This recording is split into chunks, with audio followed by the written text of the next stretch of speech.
segala sesuatu yang berhubungan dengan Covid, pembelajaran menghadapi di era Covid ini. Namun kali ini saya sedikit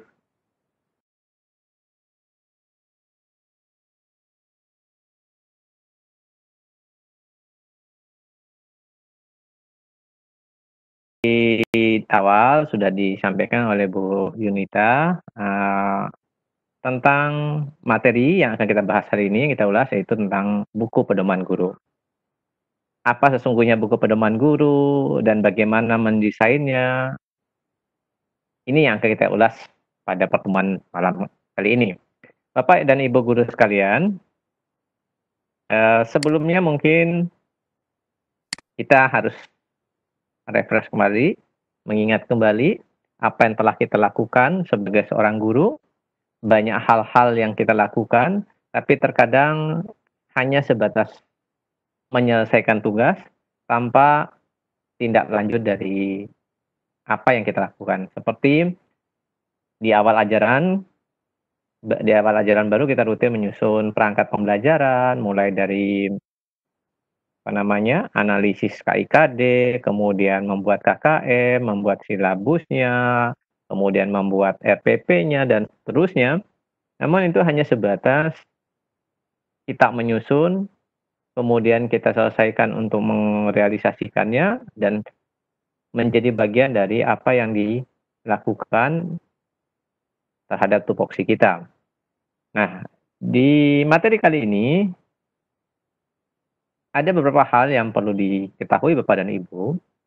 Saya sering berdiskusi dengan teman-teman terkadang khususnya yang Bapak dan Ibu pegawai negeri, terkadang mereka merasa yang namanya guru itu kok dipersulit untuk proses kenaikan pangkat.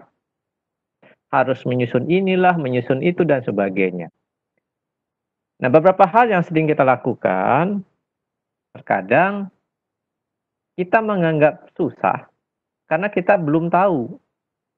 Tapi sesungguhnya jika kita telah mengetahuinya dan rutin kita lakukan, maka itu sesuatu hal yang bukan lagi menjadi momok bagi kegiatan kita selanjutnya.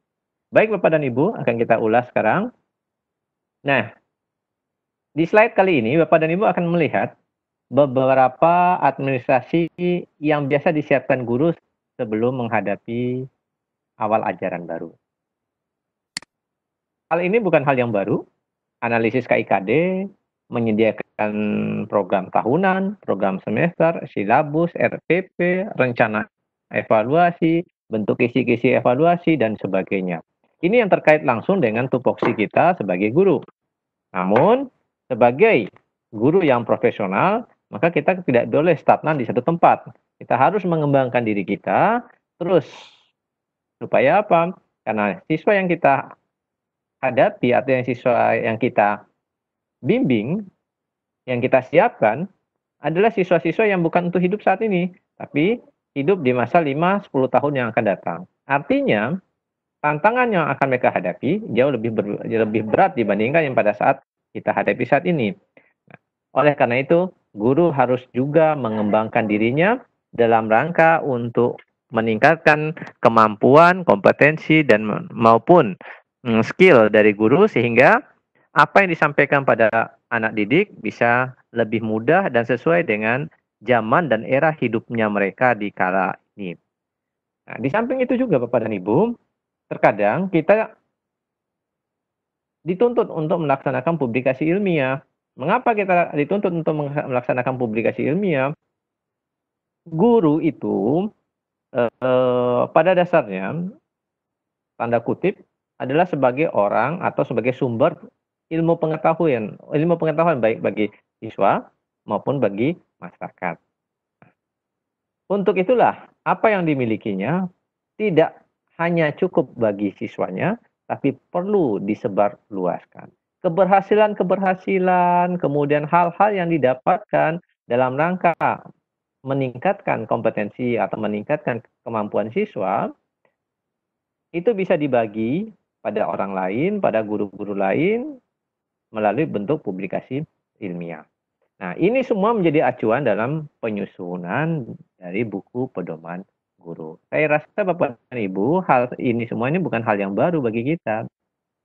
Bukan hal yang, apa namanya, bukan hal, eee, yang rumit yang kita lakukan, karena ini adalah sudah menjadi rutinitas kita dan kebiasaan kita dalam melaksanakan tugas kita sebagai seorang guru. Nah, yang selanjutnya Bapak dan Ibu, apa yang saya sajikan malam ini Bapak dan Ibu sesungguhnya adalah berangkat dari pengalaman yang saya alami dan yang saya lakukan dalam rangka, mendesain bentuk pengembangan diri bagi diri kita sendiri. Jadi sesungguhnya ini hanya sekedar bercerita pada Bapak dan Ibu terhadap apa yang sudah saya lakukan. Nah, di samping itu Bapak dan Ibu, berbicara masalah buku pedoman guru, apa sih manfaat buku pedoman guru itu? Sesungguhnya buku pedoman guru itu memiliki 3 manfaat utama.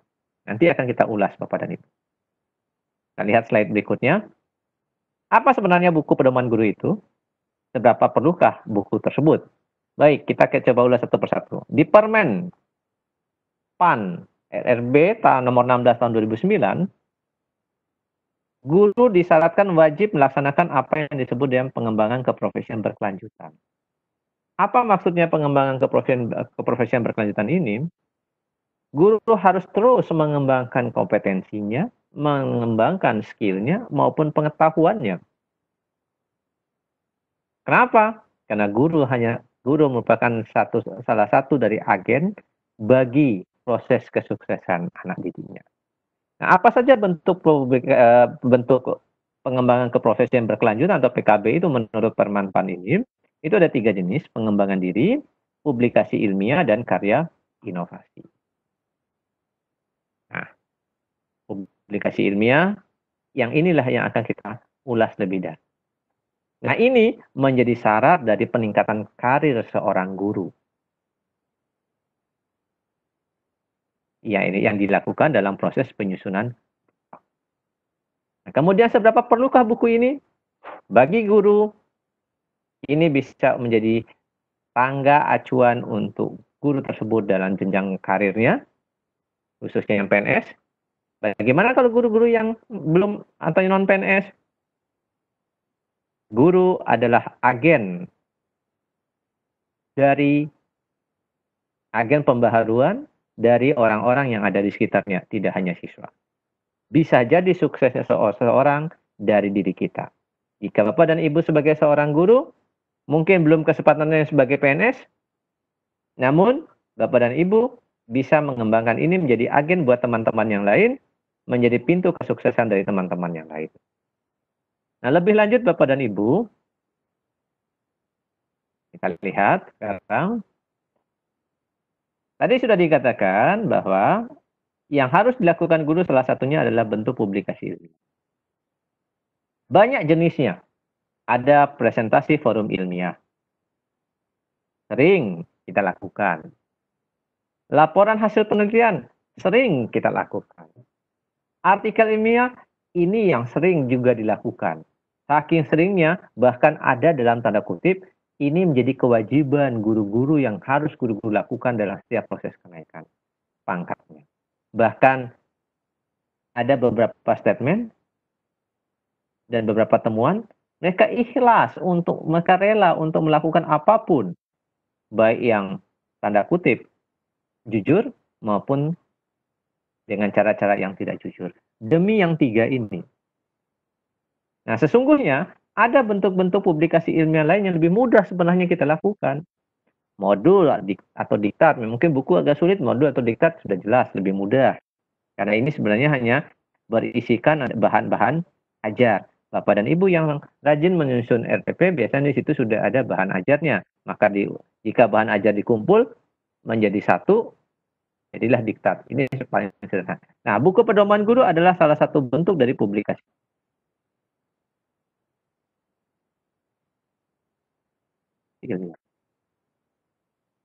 Seperti apa sih buku pedoman guru tersebut Bapak dan Ibu? Dan sebelumnya, kalau tadi saya sudah sampaikan bahwa salah satu manfaat dari buku pedoman guru ini adalah untuk menjadi bentuk jenjang karir seorang guru.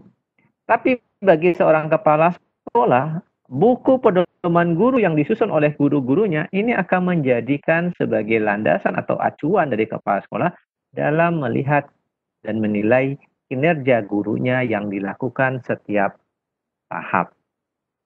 Bagi pengawas, ini akan menjadikan rujukan dalam mengsupervisi guru-guru binaan. Nah, seperti apa sebenarnya buku pedoman guru ini, Bapak dan Ibu sekalian? Buku pedoman guru itu sebenarnya sudah tertuang dalam buku 4 PKB. Buku 4 PKB revisi terbaru tahun 2019 itu dikatakan bahwa yang dimaksud dengan buku pedoman guru adalah buku tulisan guru yang berisikan rencana kerja guru dalam setahun mendatang. Kata-kata setahun mendatang artinya buku pedoman guru disusun di awal tahun pelajaran. Namun, baru bisa menjadi buku pedoman secara utuh setelah 1 tahun.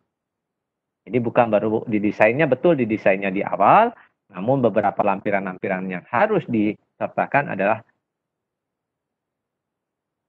beberapa yang kita lakukan, boleh jadi sampai di tahun terakhir atau di masa terakhir di tahun ajaran tersebut.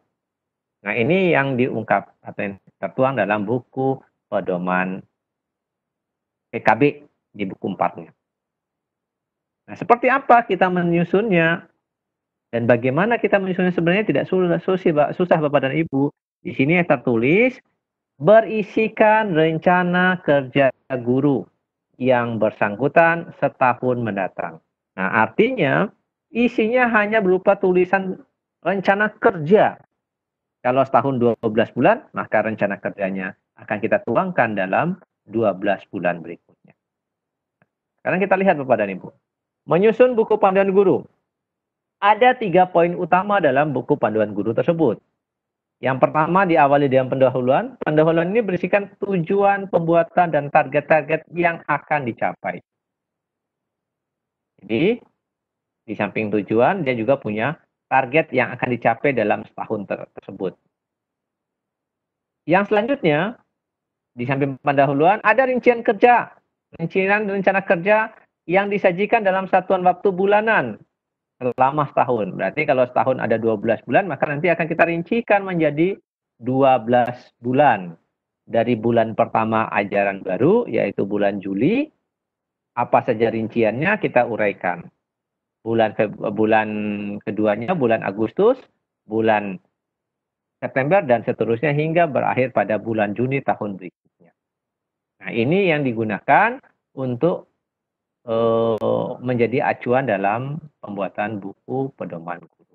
Nah, diakhiri dengan penutup yang menjelaskan ringkasan rencana kegiatan dan rencana target yang ingin dicapai. Secara ringkasnya seperti apa? Segala sesuatu bentuk publikasi ilmiah wajib disertakan dengan sebuah lampiran. Nah, lampiran itu adalah segala dokumen yang mendukung. Apa saja dan bagaimana bentuknya? Kita lihat. Sebagai contoh begini Bapak dan Ibu. Di samping pendahuluan tadi ada rinciannya. Nah, rinciannya kita akan pilah berdasarkan waktu bulanannya. Mulai dari bulan Juli, Agustus, September, Oktober, November, dan seterusnya. Nah, kalau kita mulai tahun ajaran ini, maka di sini mulai dari Juli 2020 hingga berakhir pada Juni 2021. Apa isi dari rencana kerja ini, Bapak dan Ibu? Nah, isinya lebih kurang seperti ini. Nanti kita akan banyak diskusi nih Bapak dan Ibu. Isinya seperti ini. Misal, rencana kerja bulan Juli 2019. Biasa pada saat kita menyusun rencana kerja atau memulai ajaran baru, apa yang kita lakukan? Diawali dengan kegiatan menganalisis KIKD. Keselarasan antara SKL dengan KIKD-nya kita kaji terlebih dahulu. Itu bentuk kegiatannya. Deskripsinya bagaimana mempelajari KIKD dan dari standar isi. Kemudian melakukan analisisnya. Selaras tidak enggak dengan apa yang ada di sekolah. Kita kaitkan dengan kondisi di sekolah. Dan jika memang memungkinkan untuk diselaraskan dengan kondisi sekolah, tidak menutup kemungkinan kita bisa melakukan penyelarasan tersebut. Nah, waktunya 1 minggu. Keterangan ini adalah hasil yang dicapai. Hasil dicapainya adalah apa? Analisis KIKD sesuai dengan mata pelajaran yang disusun. Demikian dan seterusnya. Langkah selanjutnya apa? Kita mulai dari analisis, setelah analisis mengkaji silabus, kemudian menyusun prota dan seterusnya. Nah, mungkin di minggu-minggu ini minggu-minggu awal sebelum pembelajaran. Nah, begitu masuk minggu pembelajaran apa?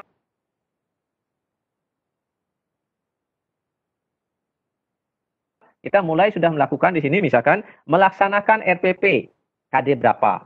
Misalkan KD 3.1, otomatis pasangannya dengan KD 4.1. Jadi di sini kita bisa tulis di poin berikutnya, di nama kegiatannya, misalkan melaksanakan RPP KD 3.4 dan seterusnya. Deskripsinya bagaimana? Otomatis deskripsinya adalah bentuk implementasi dari RPP tersebut. Waktunya kita sendiri yang bisa memperkirakan. Hasilnya apa? Kalau kita sudah melaksanakan, mengimplementasikan, maka hasilnya adalah dalam bentuk jurnal jurnal kegiatan pembelajaran. Analisis KD, nyusun silabus, perangkat, dan sebagainya termasuk jurnal, itu sebenarnya bukan hal yang baru bagi kita. Itu hal yang rutin kita lakukan. Namun terkadang kita masih sering melihat begitu kita diminta untuk menyusun dupak, mulai yang terbayang duluan apa? Yang terbayang lebih awal, aduh, PTK saya bagaimana ya? Artikel saya gimana ya? Jurnal saya bagaimana lah? Padahal jenis-jenis publikasi ilmiah itu sangat beragam dan kita lupa dengan apa yang kita lakukan dari awal ajaran baru hingga di akhir tahun ajaran, mendokumentasikan dalam bentuk buku pedoman guru. Nah, misal lagi Bapak dan Ibu, misal bentuk kegiatan lainnya mungkin di bulan-bulan misalnya di bulan-bulan Oktober. Di bulan Oktober saya merencanakan ada melakukan PTK. Nah, maka di nama kegiatannya, nanti di bulan Oktobernya, di sana nama kegiatannya, kita bisa aja menuliskan membuat karya ilmiah. Kemudian deskripsinya apa? Menyiapkan dan melaksanakan PTK. Waktunya berapa? Mungkin waktunya 3 minggu atau 4 minggu. Ya, keterangannya apa? Otomatis dalam bentuk keterangannya hasilnya berupa apa? Laporan hasil PTK. Misal di bulan Desember atau di bulan November, kita hendak melaksanakan ulangan harian. Ya, kita masukkan di nama kegiatannya sebagai apa? Melaksanakan penilaian HD atau penilaian ulangan harian. Nah, kemudian deskripsinya apa? Deskripsinya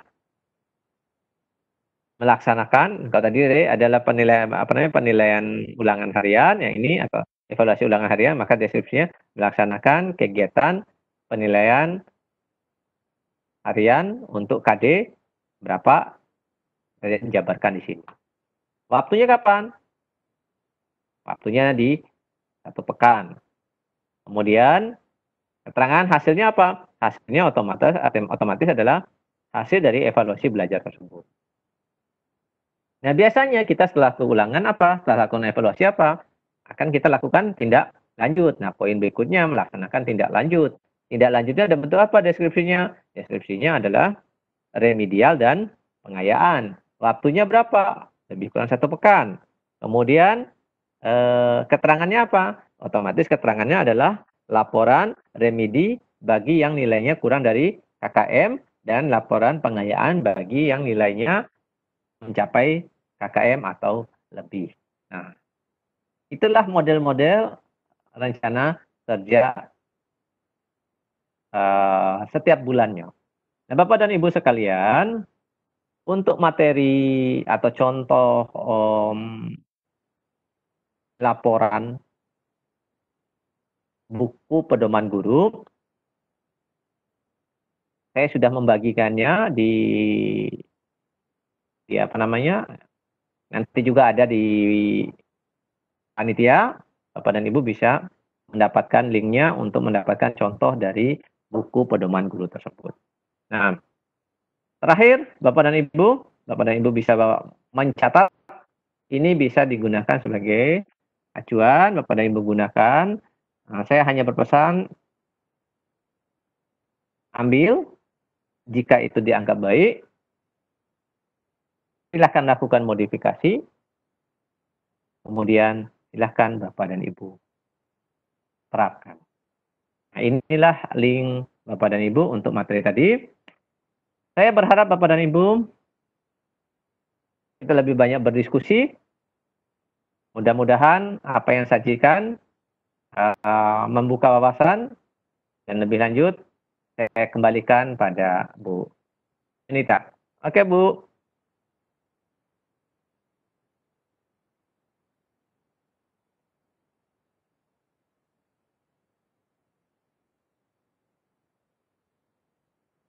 Ya, baik. Terima kasih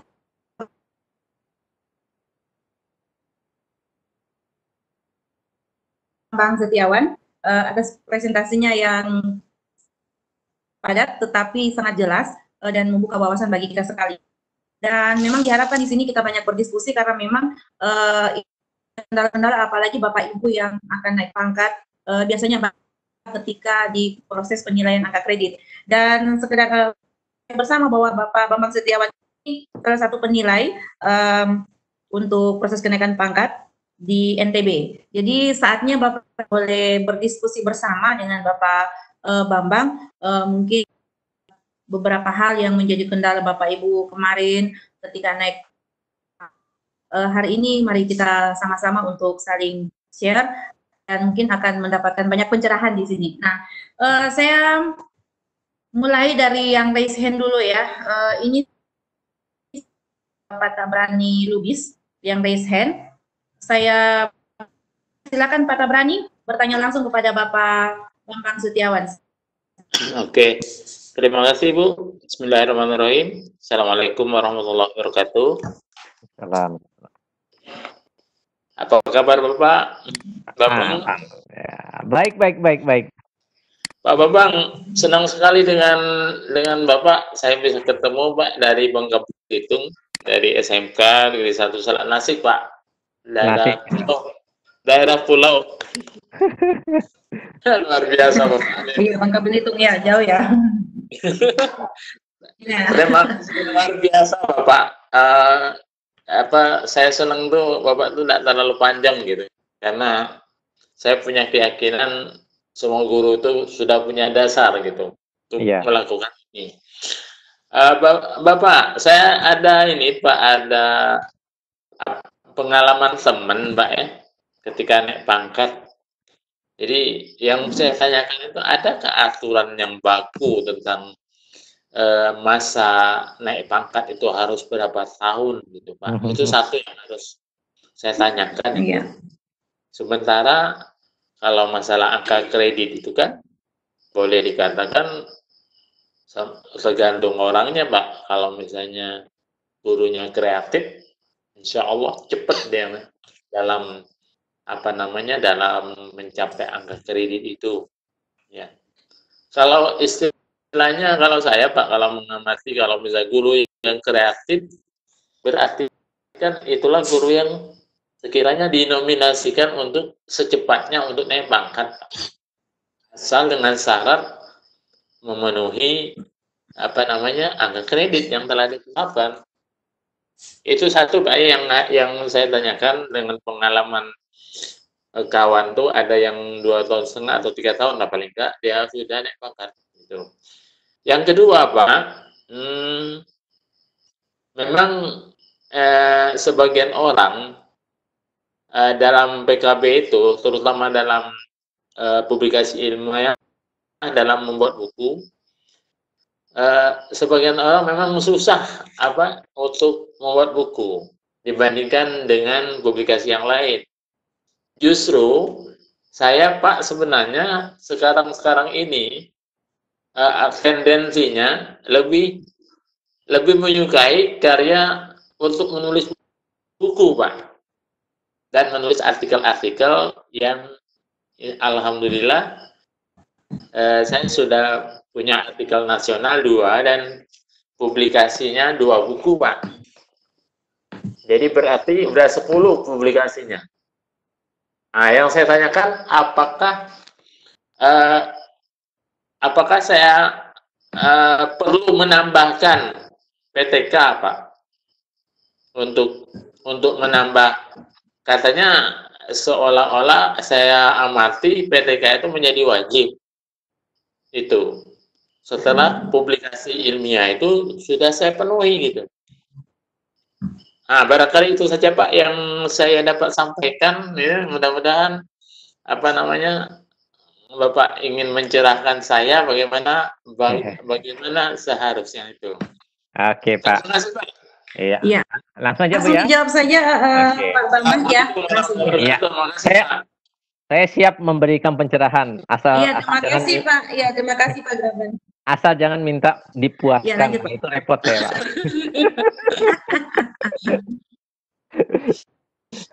Oke, Pak. Untuk masa naik pangkat itu sebenarnya berapa tahun ya? Itu pertanyaan dasar. Ada aturannya nggak sih? Nah, terus kembali lagi, guru yang kreatif apa nggak bisa lebih cepat? Ya. Jadi begini Bapak, untuk yang lainnya juga, dalam kenaikan pangkat, itu yang menjadi acuan adalah ada 3 hal, ada 3 komponen utama. Yang pertama, ada yang namanya penilaian kinerja guru. Nah, penilaian kinerja guru itu, nilai maksimalnya udah dipatok. Dia nggak akan lebih dari nilai maksimal tersebut. Nah, dari nilai maksimal tersebut, kalau dikumulatifkan, maka 2 tahun itu nggak nyampe. 2 tahun itu nggak bakalan terkumpul. Paling cepat 3,5 tahun itu bisa terkumpul. Jadi berdasarkan nilai maksimal yang diberikan. Sekarang, kok dulu-dulu bisa dalam setahun dan 1 tahun, setahun setengah, 2 tahun sudah bisa naik. Sekarang kok malah dipersulit? Sebenarnya tidak. Ini begini landasannya. Kalau dulu guru itu, jabatan guru itu mulai dari golongan 2A itu sudah ada yang jadi guru, Pak. Nah, untuk mencapai jenjang tertingginya itu agak susah. Kalau waktunya lama, sehingga di situ waktunya karena dia rentang kenaikannya sangat banyak, sangat jenjangnya sangat lama, maka di situ bisa dipercepat. Nah, sekarang guru itu dengan Undang-Undang Guru dan Dosen, syarat utamanya apa jadi guru? S1, Pak. Nah, S1 kita start dari 3A. Nah, kalau start dari 3A, maka untuk nyampe ke jenjang terakhir itu hanya beberapa langkah saja, hanya sekitar 9 langkah aja. Nah, kalau 9 langkah, artinya kita tidak perlu butuh waktu yang cepat untuk ke sana. Kalau cepat nanti dari sisi usia kita sudah cepat mentok. Nah, itu yang pertama. Yang kedua, jabatan fungsional seorang guru dulu tuh banyak, Pak. Sekarang tinggal 4. Dengan rentang yang hanya 4, maka jeda untuk satu jenjang ke jenjang lainnya itu hanya perlu beberapa langkah saja, jadi nggak panjang. Nah, sekarang bagaimana masa penilaian tersebut? Jadi masa penilaian tersebut, jika kita arahkan ke PK guru, sekurang-kurangnya dia 3,5 tahun, itu paling cepat dia bisa. Nah, sekarang kembali lagi pada pertanyaan Bapak, gimana ya kalau gurunya itu kreatif, kemudian rajin ikut pelatihan, kok nggak bisa cepat naik pangkat? Nah, syarat yang kedua, guru harus melakukan pengembangan diri. Nah, pengembangan diri itu salah satunya bentuk pelatihan-pelatihan. Nah, seberapa besar pelatihan pengembangan dirinya? Tidak banyak. Nilai pengembangan diri nggak banyak. Maksimal itu hanya 5 angka kredit. Nah, 5 angka kredit itu kenapa maksimal hanya 5 angka kredit? Nggak boleh banyak. Kalau banyak, nanti gurunya nggak pernah ngajar, sibuk dengan pelatihan. Tupoksinya sering ditinggalkan. Maka secara berjenjang, secara bertahap, itu akan dipilah sedikit demi sedikit. Nah, kemudian, tadi namanya PKB, pengembangan keprofesian berkelanjutan. Ada kata berkelanjutan. Berkembangnya nggak sekaligus, bertahap.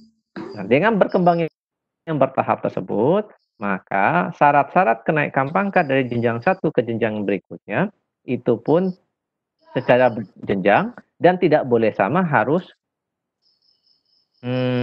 terus berkembang dari setiap tingkatan ke tingkatan berikutnya. Dari 3A ke 3B, beda dengan yang dibutuhkan dengan 3B ke 3C. Harus ada yang berkembang. Dari 3A ke 3B, untuk berkembang ke 3B, guru lakukan pengembangan diri. Cukup pengembangan diri saja. Nah, setelah 3B ke 3C, di samping pengembangan diri, guru wajib dengan publikasi ilmiah. Nah, jenis publikasi ilmiahnya apa? Bebas untuk golongan tersebut. Bebas dari yang sederhana sampai yang kompleks. Itu juga seterusnya. Nah, tadi ada muncul pertanyaan, apa yang nama PTK itu wajib? Nah, untuk Bapak dan Ibu sebenarnya yang masih di golongan 3, PTK itu tidak wajib. PTK baru diwajibkan itu pada masuk ke level golongan 4. Di 4A baru ada kewajiban dengan PTK. Mengapa?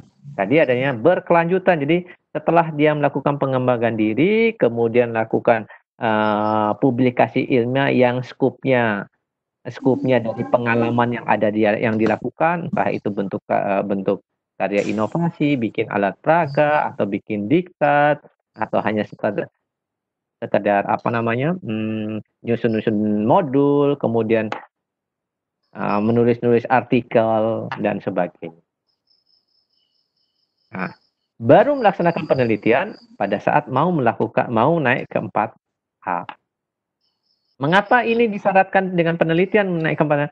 Levelnya pun sudah menjadi, kalau dari sisi jabatan fungsional gurunya, akan masuk ke guru madya. Guru madya tentunya akan lebih lagi. Nah, ini yang diperlukan untuk seorang guru. Nah, kalau tadi Bapak sudah lebih senang menyusun buku, sangat berbahagialah Bapak kalau sudah senang dengan menyusun buku. Saya ibaratkan begini, Pak. Kita terkadang kalau mendorong mobil yang mogok, itu terasa berat. Tapi begitu mobilnya sudah jalan, kita terus mendorongnya, maka terasa semakin ringan. Artinya kalau Pak, memulai itu jauh lebih rumit. Tapi jika Bapak sudah memulai dengan menulis buku, jangan berhenti, Pak. Siap, Pak. Nah, jangan berhenti, Pak. Karena hanya bukulah yang bisa menjadi kenangan kita kalau kita sudah tiada. Ilmu itu Pak bisa kita warisi lewat buku, Pak.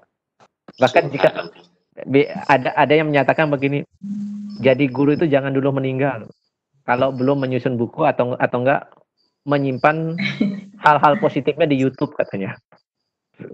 Nah, ini Pak. Jadi buku juga itu sebenarnya adalah bentuk publikasi ilmiah. Buku ini disyaratkan untuk jenjang dari 4C ke 4D. Tapi kalau Bapak sudah memulainya dari awal, jauh lebih bagus, Pak. Sehingga nantinya tidak mengalami kesulitan. Mudah-mudahan ini akan menjadi jalan tol buat Bapak untuk terus melaju. Terima kasih, Pak. Ya, satu yang saya mau katakan, Pak. Banyak guru bisa jadi kepala sekolah, tapi tidak banyak guru bisa memiliki pangkat lebih tinggi dari kepala sekolah. Mudah-mudahan ini salah satunya adalah Bapak. Sukses, Pak. Terima kasih. Terima kasih, Bapak. Luar biasa. Ya, baik. Terima kasih Pak Bambang atas jawabannya, dan terima kasih Pak Tabrani Lubis dari Bangka Belitung atas pertanyaannya. bagus. Dan Pak Bambang, ini saya mungkin pindah ke kolom chat. Ramai di chat ini banyak pertanyaan. Ya, saya mulai dari Bu Sri Handayati, MPD. Pertanyaan Bu Sri Handayati, maaf ini cuma. Nah ini dari ini Bapak, Ibu ya mungkin ya, Ibu Emma Faurika. Assalamualaikum Bapak, saya Emma izin bertanya panduan guru yang kita buat, berapa angka kredit yang kita untuk DUPAT? Ya, baik, saya langsung aja. Buku panduan guru itu angka kreditnya 1,5 untuk 1 tahun. Jadi kalau kita mengajar mengajar 2 tahun udah dapat 3 tahun 4,5, kita 4 tahun udah dapat 6. Jadi kalau ibu dari golongan misalkan di golongan 3B, 3C, itu dengan itu aja udah bisa naik dengan sendiri, nggak perlu rumit-rumit dengan PTK. Dan ini kan sebenarnya sifatnya hanya membuat laporan dari apa yang sudah kita lakukan. Dan hal yang mudah kadang-kadang kita sepelekan, dan ternyata ini jauh lebih mudah daripada kita menyusun PTK atau membuat diktat dan sebagainya. Nah itu sama yang saya sampaikan, nilainya angka kredit 1,5 Bu.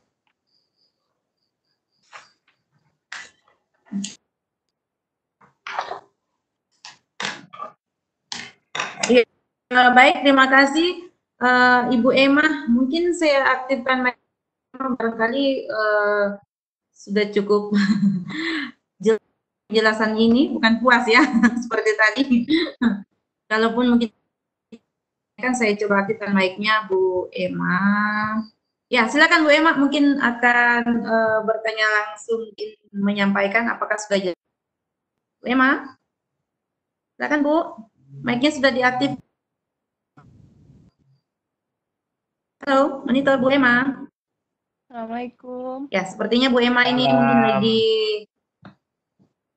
masih sibuk. Baik. Ada suaranya. Saya pindah ke kolom chat dulu yang lainnya. Ini dari Ibu Sri Handayati, MPD. Bunda Yunita.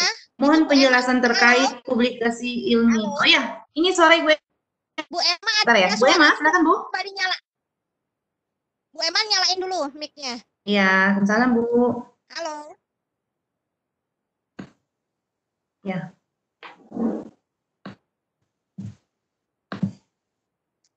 Halo, monitor.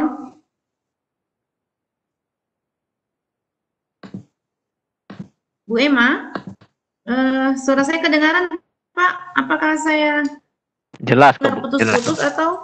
Jelas. Ya, jelas. Oh ya, berarti ya. Bu Emma-nya mungkin masih sibuk. Saya nonaktifkan dulu mic Bu Emma.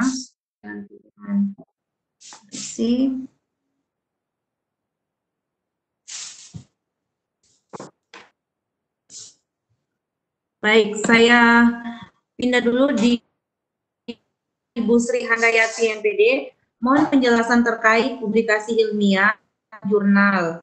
Bagaimanakah jurnal yang baik yang bisa dinilai angka kredit? Ya, silakan Pak Bambang. Oke. Kalau di buku PKB itu jurnal yang bisa dinilai sebagai angka kredit cuma satu syaratnya. Apa itu? Jurnalnya ber-ISSN. Selesai. Nah, sekarang kita kembali lagi, jurnal itu kan yang ber-ISSN itu kan sangat banyak. Terus bagaimana kita menyusun jurnal tersebut? Nah, itu tergantung pada lembaga penerbit jurnalnya. Jadi dia punya pola, dia punya alur yang berbeda setiap penerbit jurnal satu dengan jurnal yang lainnya. Kalau nggak salah 2 pekan yang lalu itu Pak Aris itu sempat memaparkan bagaimana kita bisa masuk ke jurnal, dan dia sudah menjanjikan untuk beberapa pertemuan yang akan datang akan memaparkan lebih jauh tentang bagaimana trik kita untuk bisa masuk ke, menulis artikel untuk bisa dijurnalkan. Jadi saya tidak melangkah lebih awal. Nanti Bu siapa tadi itu yang penanya, silahkan menantikan saja di pertemuan kita yang akan datang. Nanti akan diskedulkan ulang. Yang jelas 2 pekan yang lalu Pak Aris sempat menjanjikan untuk hal ini. Jadi saya tidak berani melebihi awal, karena sudah ada yang siapkan materinya. Oke Bu, itu saja dari saya. Terima kasih.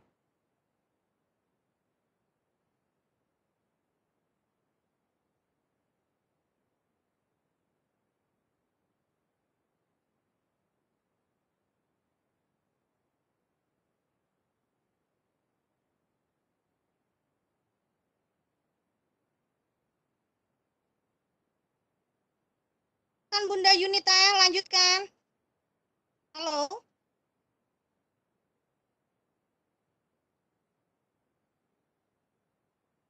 Baik, kalau Pak Bambang, halo. Halo, kedengaran? Oke, kedengeran. Mungkin Bunda Yunitanya lagi apa?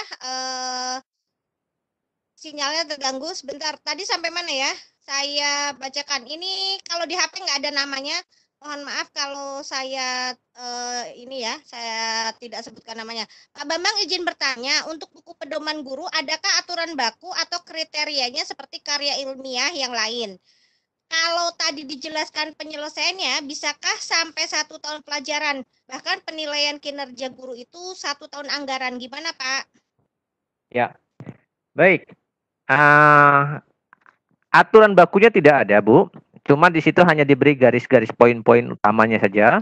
Apa saja yang terkandung dalam buku pedoman guru tersebut. Nah, sebenarnya tadi sudah dikatakan dari awal, sudah kita bahas, bahwa sesungguhnya buku pedoman guru hanya berisi buku tulisan dari seorang guru yang berisikan rencana kerjaan dari bulan ke bulan, dari awal tahun ajaran hingga akhir tahun ajaran. Nah, sekarang kembali lagi, kalau buku pedoman guru, itu kaitannya dengan tugas pembelajaran guru. Nah, tugas pembelajaran guru umumnya itu dimulai dari ajaran baru bulan Juli dan berakhir di akhir ajaran baru di bulan Juninya. Sementara yang namanya SKP itu terkaitannya dengan tahun anggaran itu satu. PK guru itu terkait dengan tahun awal tahun dari Januari ke Desember. Kenapa? Berbeda. Nah, kalau kinerja guru itu didesain, direncanakan di awal dan direalisasikannya. Jadi kalau kita lihat Bapak dan Ibu di sekolah itu biasanya ada supervisi. Supervisi itu biasanya secara umum ada 2 pola. Supervisi yang bersifat administratif dan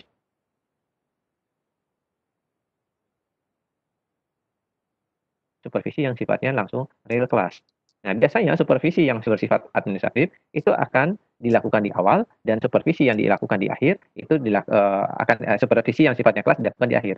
Nah, PK guru berpedoman pada itu. Di awal adalah ada di awal tahun dan di akhir tahun itu sebagai kegiatan supervisi kelasnya. Nah, sekarang mengapa buku PK guru berakhir di Desember sementara buku pedoman guru berakhir di tahun ajaran? Karena PK guru kaitannya dengan SKP. SKP itu kan adalah rapotnya guru setiap tahun. Berakhirnya kapan? SKP kan dikeluarkannya di Desember. Acuannya adalah salah satunya adalah PK gurunya. Makanya PK guru mengikuti acuan dari SKP tadi. Jadi demikian. Jadi itulah perbedaannya. Sekali lagi kalau untuk buku pedoman guru kita di rujukannya adalah ada pada buku 4 dan buku 5 untuk pengembangan keprofesian berkelanjutan. Sekali lagi, buku pedoman guru di sana hanya dikatakan berisikan rencana-rencana kerja bulanan guru dalam 1 tahun. Nah, di materi di pertemuan kita malam ini saya juga membagikan contoh buku pedoman guru, contoh realnya. Nah, jadi Bapak dan Ibu bisa menggunakan ini sebagai acuan dengan membaca, kemudian mempertimbangkan beberapa kemungkinan-kemungkinan lain yang mungkin berbeda dengan kondisi yang Bapak dan Ibu lakukan di sekolah Bapak dan Ibu. Ya, demikian. Oke, saya kembalikan Bu Umi. Baik. Bunda Yunita, halo.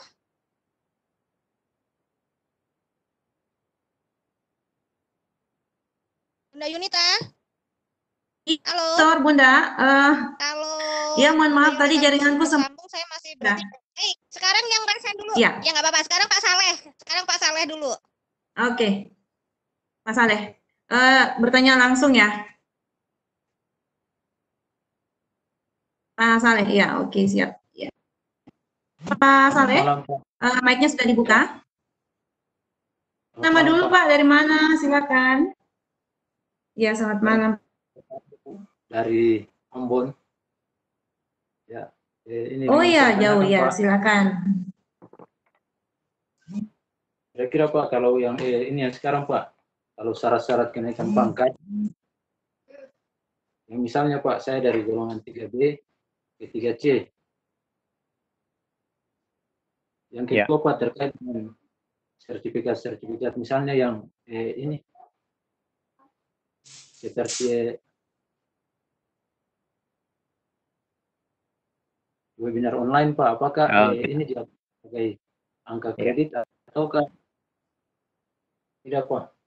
Iya. Ya, itu saja Pak yang bisa saya tanyakan. Oke, baik. Ya, Pak. Nah, Bapak dari 3B hendak ke 3C. Apa syaratnya? Yang pertama, Bapak wajib ikut kegiatan pengembangan diri. Kegiatan pengembangan diri itu ada dua jenis. Ada yang berbentuk pelatihan, ada yang berbentuk kegiatan-kegiatan kolektif guru. Webinar itu adalah salah satu bentuk kegiatan kolektif guru. Nah, tentunya dia memiliki angka kreditnya. Webinar itu punya angka kredit 0,2 untuk setiap kali webinar. Sementara kalau Bapak ikutin kegiatan pelatihan, itu nilainya sekurang-kurang 1 dengan kapasitas 30 jam. Nah, sekarang, apakah semua pelatihan bisa kita usulkan untuk kenaikan pangkat? Bisa dinilai? Jawabannya tidak. Yang bisa dinilai adalah, pertama, pelatihan yang sesuai dengan tupoksi Bapak. Kalau Bapak sebagai guru, misalkan guru olahraga, tapi yang diikut adalah pelatihan tentang pendidikan kemasyarakatan, ya ini nggak sesuai. Jadi, yang pertama harus sesuai dengan tupoksinya. Yang kedua, yang dinilai adalah apa? Yang dinilai adalah dalam bentuk fisik laporannya, bukan kegiatannya, tapi laporan. Laporan di situ adalah bukti yang menunjukkan kalau Bapak yang terlibat atau yang ikut serta. Nah, laporannya biasa disebut dengan laporan pengembangan diri. Di laporan tersebut, nanti di akhirnya ada dua lampiran. Apa lampiran? Lampiran yang pertama adalah sertifikat kegiatannya, yang menguraikan ada berapa jam yang Bapak lakukan. Dan lampiran yang keduanya adalah surat tugas. Karena sertifikat saja itu tidak kuat. Apalagi sekarang banyak sertifikat yang kopi di atas kopi. Nah, itu kalau ya ini kalau sifatnya yang online juga sama, Pak. Yang online juga sama. Jadi harus ada, yang pertama harus sesuai tupoksi, yang kedua yang tadi yang dinilai adalah dalam bentuk laporan. Laporan melampirkan sertifikat kegiatannya dan surat tugasnya. Jadi walaupun Bapak ikut kegiatannya online, tetap mintakan surat tugas dari kepala sekolah. Oh, begitu. Nah, sama dengan yang webinar juga, Pak. Webinar Bapak ikut sampai 3 satu hari ini nggak masalah, Pak. Nah, itulah salah satu kemudahan kalau yang online. Karena yang online itu kita boleh mengikut sebanyak-banyaknya. Kalau yang online. Karena kita tidak meninggalkan tugas kan, Pak. Beda kalau yang sifatnya offline. Offline kita harus meninggalkan tugas, berarti ada batasannya. Jadi kalau keseringan, ya otomatis kan meninggalkan tugas. Maka tugas kita adalah sebagai guru, bukan untuk mencari pelatihan. Nah, namun demikian Bapak, ada rambu-rambunya. Bapak dari 3B hendak ke 3C. Misalkan, dari 3B ke 3C, Bapak cukup nilai pengembangan diri itu 3. Cukup 3 aja. Kalau lebih bagaimana? Boleh lebih. Tapi dalam pola yang sekarang di Permenpan 16 2009 tersebut, kelebihan angka kredit itu tidak menjadi celengan untuk yang berikutnya. Karena yang dilihat adalah kumulatif kenaikannya. Misal Bapak dari 3A, ada 3B hendak ke 3C. Bapak harus membutuhkan 50 angka kredit kumulatif. Dari 150 ke 200. Misalkan Bapak sebelumnya sudah 170, tinggal 30 lagi.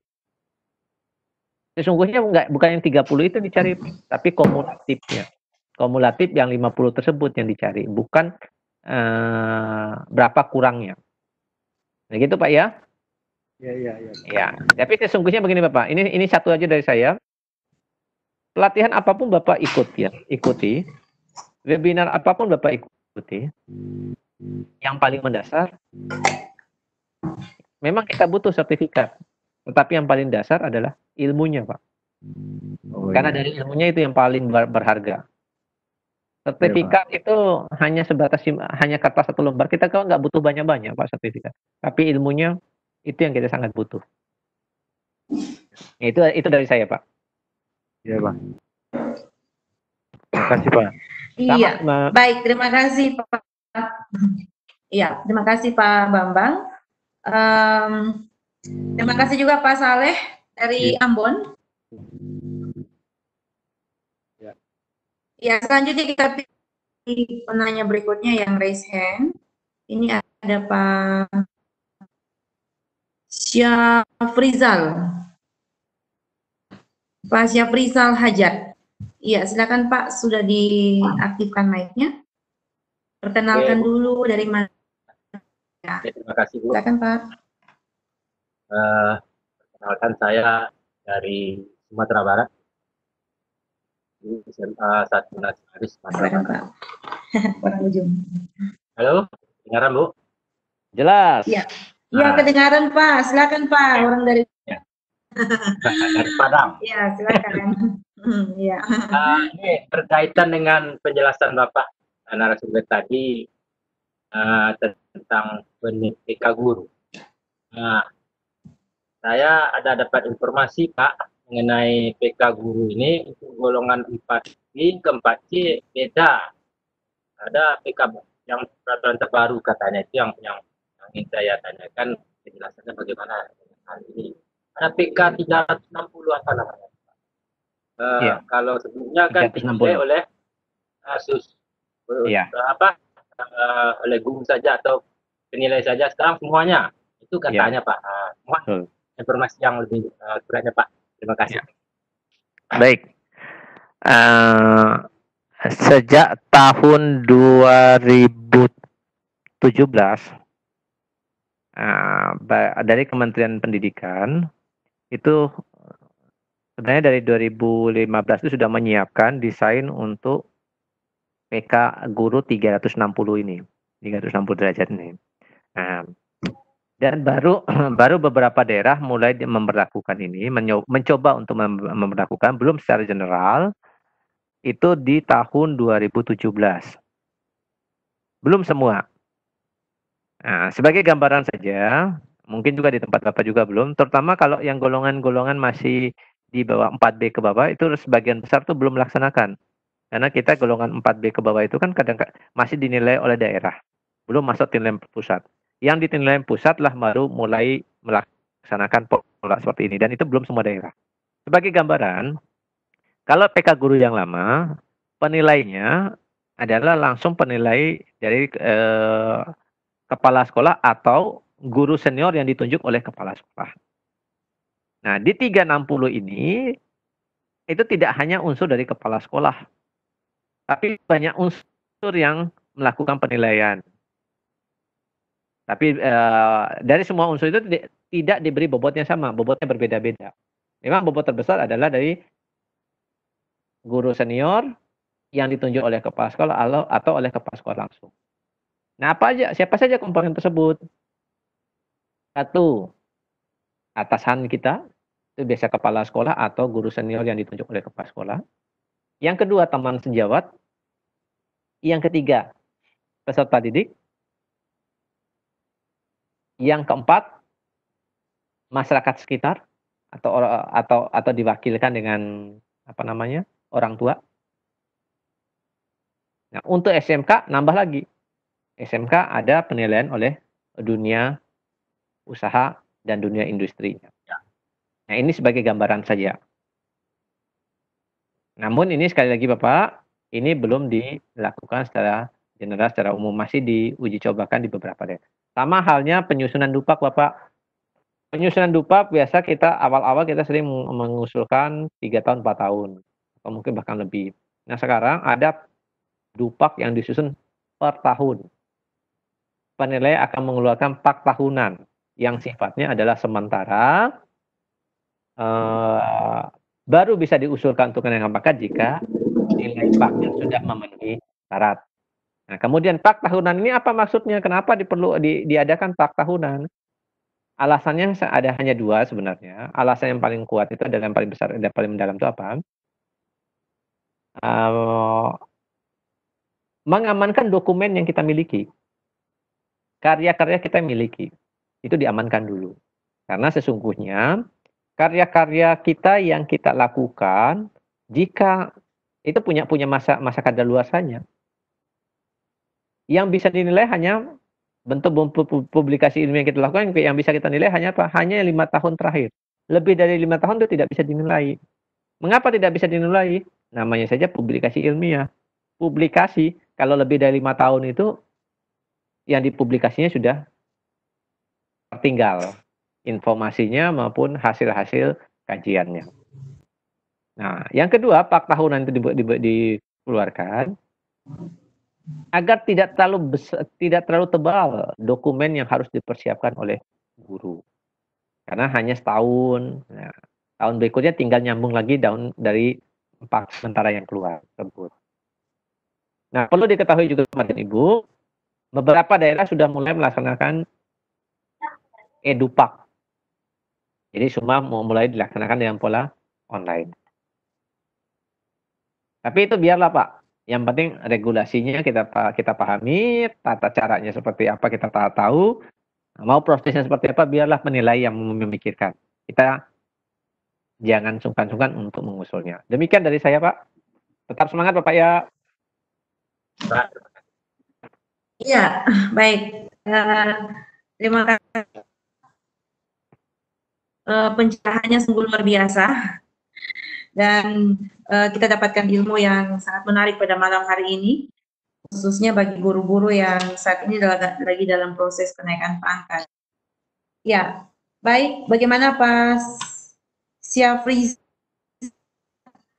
Sudah cukup dulu Pak ya, karena waktu kita masih ada sekitar 1 jam, masih banyak penanya. Terima kasih. Iya, terima kasih Pak. Ya. Kalian nonaktifkan dulu mic-nya ya.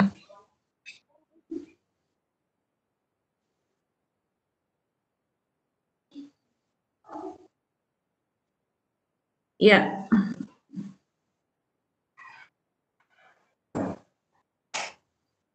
Baik, saya lanjut dulu ke penanya berikutnya.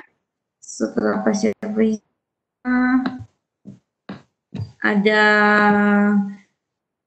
Pak Halil. Pak Halil Subagiono.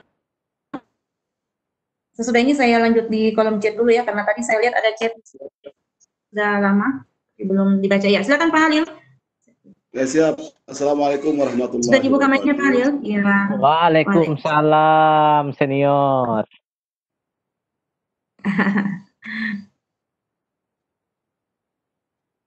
Silakan Pak Halil, perkenalkan dulu dari mana? Saya Halil Subagiono dari NTB. Ya, alhamdulillah kita bisa bertemu ya. pada senior kita, Bambang Setiawan, luar biasa nih. Berikan apresiasi luar biasa untuk berbagi. Pertama, bagaimana kita persiapkan di dalam rangka menghadapi tahun pelajaran baru, program guru itu sendiri. Namun yang saya tanyakan di sini kan masalah petika. Nah, dalam petika itu kan selalu harus lampiri foto kegiatan itu. Apakah itu satu kewajiban kita harus melakukan foto? Kedua, berapa sih jumlah ideal dalam kriteria tulisan petika itu koresponden atau pendidik yang jadi sasaran kita? Ini yang 2 pertanyaan. Ketiga, nah ini persoalan petika nih. Apakah kita tidak memiliki suatu aturan baku karena kita tidak menutup kemungkinan yang terjadi di lapangan itu adalah PTK yang abal-abalan, itu yang terjadi. Nah, kira-kira upaya-upaya apa untuk menangkal hal itu? Dan kita sebagai organisasi profesi, utama IGI ini, langkah-langkah konkret kita kan kita mulai dari kegiatan-kegiatan seperti webinar, ada pelatihan-pelatihan dan sebagainya, itu satu alat penangkal. Nah, dari pihak lembaga terkait atau instansi terkait, mungkin ada rambu-rambu untuk bisa mencari tahu keabsahan atau keaslian dari PTK itu sendiri. Karena kita tidak untuk kemungkinan selama ini itu yang terjadi. Nah, supaya kita sebagai guru itu sebagai barometer atau keteladanan agar kita bisa mengedepankan kejujuran, sehingga apa yang kita lakukan itu termasuk pendapatan kita akan lebih berkah dan sebagainya. Nah, saya kira ada enggak itu suatu trik untuk bisa menemukan, mendeteksi lah karya PTK itu atau tidak. Nah, ini ada 3 hal. Semoga ini juga bisa, apakah foto itu wajib, apakah lagi koresponden itu berapa minimalnya di dalam PTK itu sendiri. Demikian Pak Bambang, terima kasih Bu Yunita, Ibu Umi. Iya, terima kasih. Sama-sama Pak Halil. Iya, terima kasih Pak Halil. Pertanyaannya cukup bagus, ada 3 ya. Waalaikumsalam. Silakan Pak Bambang, sama-sama dari NTB. Iya, oke Pak Halil, berbagi aja nih Pak Halil ya. Yang pertama, wajib sebuah PTK?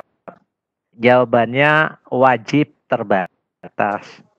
Kenapa saya katakan jawaban wajib terbatas? Wajib jika sudah masuk golongan 4. Di golongan 3, perlu PTK? Sebenarnya tidak wajib. Artinya apa? Banyak karya lain yang bisa kita gunakan.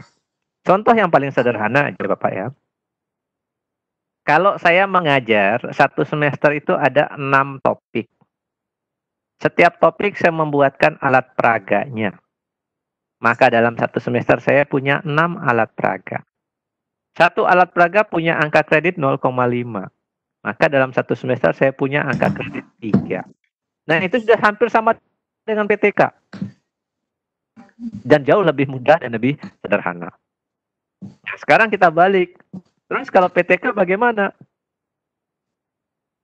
PTK punya aturan-aturan mainnya. Saya langsung sekalian aja. Tadi pertanyaan yang ketiga dikatakan, sekarang kan banyak PTK abal-abal. Kemudian pertanyaannya, gimana sih caranya supaya tahu? Gampang Pak. Sekarang ada PTK yang abal-abal dengan tidak. Tadi kan sempat ditanya, kenapa sih perlu foto? Nah, foto itu salah satu dokumentasi yang menyatakan kalau kita melaksanakannya. Nah, biasa PTK yang kita banyak di internet beredar PTK, Pak. Tapi di internet tidak pernah disertakan dengan foto-foto.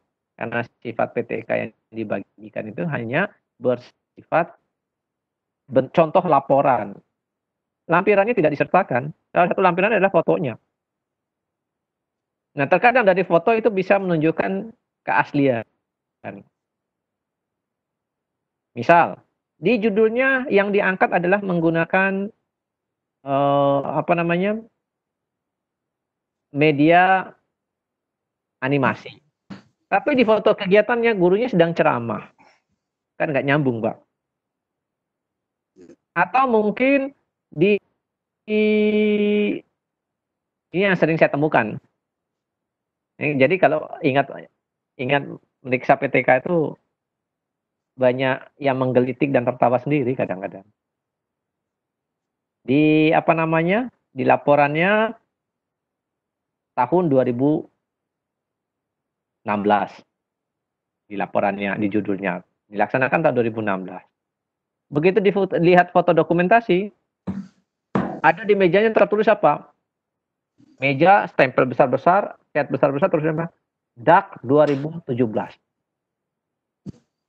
Mejanya 2017 yang dipakai siswa, tapi laporan 2016.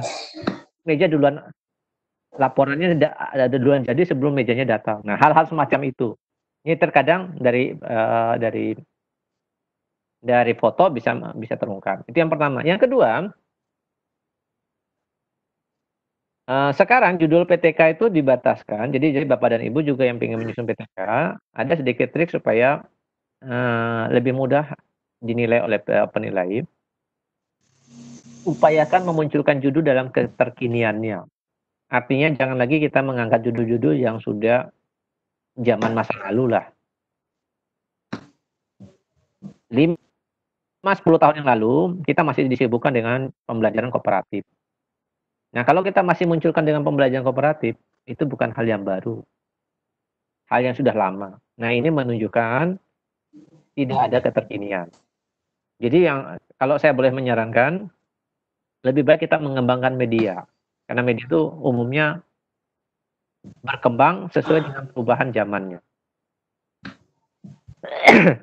Kemudian, kalau di tim penilai pusat, Bapak, Ibu, punya alat pelacak tersendiri untuk mendeteksi apakah ini judul baru atau peninggalan yang sudah-sudah.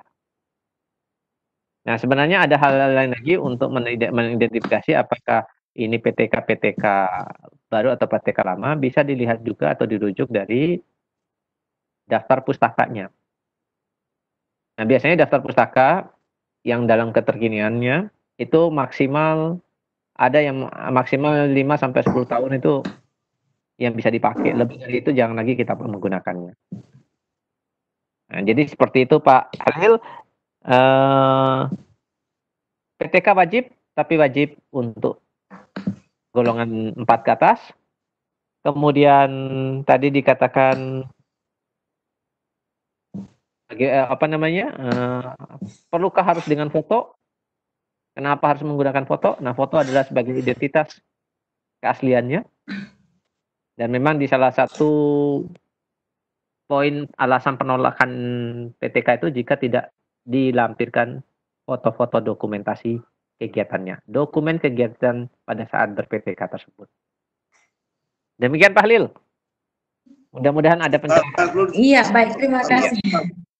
Seperti ke Pak Bambang, ini ada Pak Halil gimana? Ya. Ya, silakan.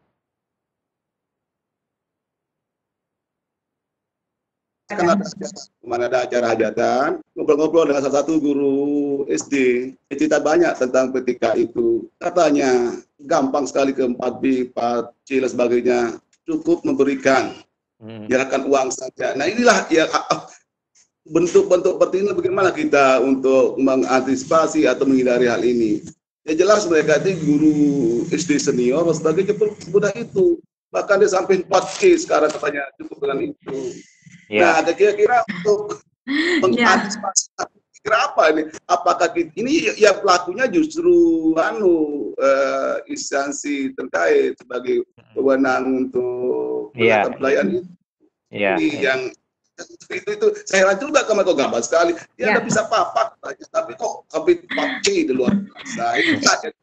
Nah, dunia kita ini jangan sampai itu terbawa karena kita pendidik justru malah kita merusak diri kita sendiri. Oke, Pak. Iya, baik, Pak Halil. Saya ralat sedikit ya. Nanti Pak Bambang dijawab saja ya. Oke. Saya ralat sedikit Pak, bukan instansinya, oknumnya Pak. Bukan instansinya, biasanya sudah punya ramu. Memang hal-hal semacam itu bukan hal yang bukan hal yang baru. Ada saja. Apalagi Pak Halil, saya yakin Pak Halil banyak tahu. Pak Halil kan penggerak salah satu guru yang bergerak di bawahnya KPK. Gitu. Nah, ya kita nggak bisa, banyak sekali yang pola-pola nggak bisa lewat pintu ya lewat jendela dia.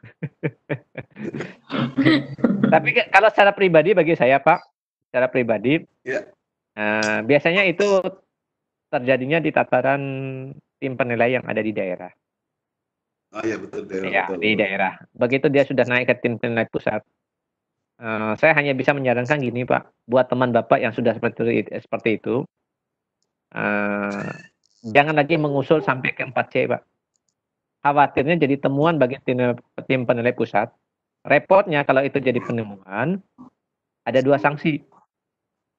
Sanksi yang pertama, dikembalikan ke posisi pangkat sebelumnya. Itu masih bagus Pak dikembalikan. Kalau diminta juga kembalikan uang yang lebihnya juga kan repot juga Pak. Iya. Nah, kemudian sanksi berikutnya ditunda kenaikannya. Untuk satu periode ditunda. Nah sebenarnya hal ini sebenarnya terjadi di daerah-daerah yang tanda kutip tim penilainya belum punya. Tim penilainya belum punya. Nah karena apa? Sejujurnya tim penilai itu agak hati-hati kalau untuk bermain seperti ini. Karena begitu ketahuan, di samping tim penilainya diberhentikan dengan tidak hormat dari tim penilainya, itu dapat sanksi lagi. Baik moral maupun sanksi administratif. Yang moralnya itu yang nggak enak Pak. Nah ini sudah terjadi di beberapa daerah. Kalau nggak salah di Sulawesi Utara juga ada tuh. Yang pernah terjadi seperti di Sumatera Barat juga. Ya itu hanya yang ketahuan, yang nggak ketahuan yang nggak tahu lagi berapa banyak. Nah yang kedua, hidup ini kan kita cari berkah. Kadang lucunya apa? Kalau siswa kita yang berbuat curang, gurunya marah-marah. Tapi pada saat gurunya naik pangkat, dia yang berbuat curang, diam-diam saja. Dilema. Satu hal yang ironis terjadi, Pak. Jikalau siswanya mengumpulkan tugas tapi hasil kerjaan temannya, ketahuan gurunya, siswanya diomel-omel. Sama halnya dengan PTK, Pak. Saya sering mengatakan seperti ini pada teman-teman. Kita guru itu, khususnya guru-guru yang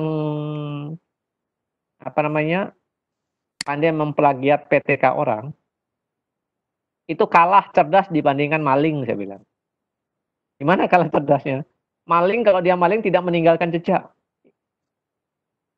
Nah, banyak guru yang coba berbuat tidak sewajarnya dalam menyusun PTK, tapi jejaknya kelihatan. Ya mungkin karena profesinya bukan dia profesi maling, profesinya guru yang tidak biasa. Nah demikian mungkin Mbak. Ya gitu Pak Bambang, sedikit-sedikit. Oke Pak. Ini menjadi kesalahan kita. Ya baik, yang terakhir. Ya, silakan. Ya, baik, silakan Pak, silakan. Ya. Ini menjadi persoalan kita sebagai pejuang anti korupsi. Disitulah pintu masuk untuk pembuktian, agak susah memang. Iya. Untuk masuk pembuktian itu. Memang itu kita, orang pintar mereka seperti ya tadi Bambang, memang pintar hebat ya, hanya kita sulit untuk melacak pembuktian itu. Pak Halil, saya balik Pak Halil. Pak Halil boleh nggak saya balik nih? Balik bertanya meminta pada Halil, Pak Halil. Ya. Sekali isi sadar dong dengan materi KPK-nya. Ya, betul. Iya, siapa tahu dengan materinya Pak Halil, jadi guru-guru itu tahu di mana batasan bergeraknya supaya tidak terkena kasus yang kayak tadi. Kasus yang benar Teh Umi. Ajak Pak Halil Bumi. Ya, nanti di bulan September ya. Ya memang kita susah dengan pendidikan sebagai role model, susah karena pelakunya orang itu sulit untuk pembuktian dasarnya. Kata pertama tadi kita hebat, anak kita tidak jujur juga sebagai teman kita pelakunya. Iya. Siapa tahu dengan Pak Halil mengungkapkan atau menyampaikan materi ini ada pencerahan buat guru-guru. Kemudian memang susah untuk membuktikan, tapi saya yakin dengan materi Pak Halil pencegahan minimal bisa kita lakukan, Pak. Insya Allah. Nanti. Terima kasih.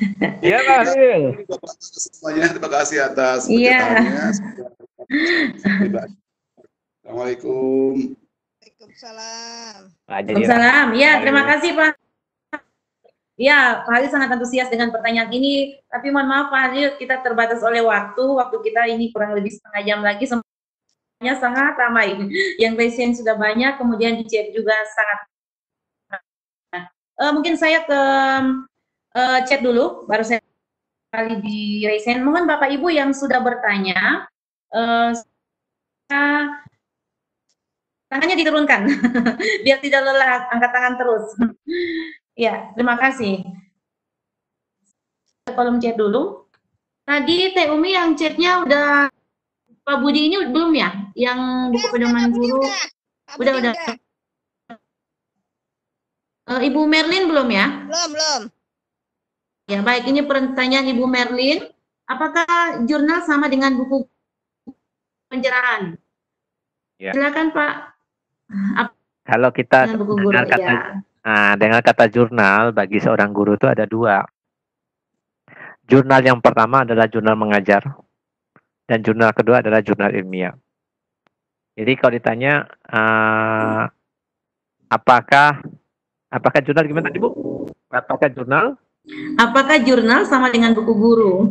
Nah, Jurnal, apakah jurnal sama dengan buku guru? Sama. Nah, kalau jurnal mengajar itu bisa menjadi dokumen lampiran pada buku pedoman guru. Karena jurnal mengajar kita. Tetapi kalau jurnal ilmiah kita, sebenarnya kalau misalkan begini, di rencana kerja, misal di rencana kerja saya di bulan Desember saya mau menerbitkan jurnal ilmiah, mau menulis jurnal artikel di jurnal ilmiah. Nah, nanti di laporannya kan ada lampiran. Lampirannya tidak perlu semua isi jurnal itu yang dilampirkan. Cukup abstraknya saja. Jadi bagian lampirannya saja. Karena di abstraknya itu sudah ada identitas jelas kita. Jadi seperti itu. Jadi bukan berarti jurnal itu yang dilampirkan adalah secara utuh. Ya cukup lampiran, cukup abstrak dari tulisan kita di jurnal tersebut yang kita copy masukkan dalam lampiran.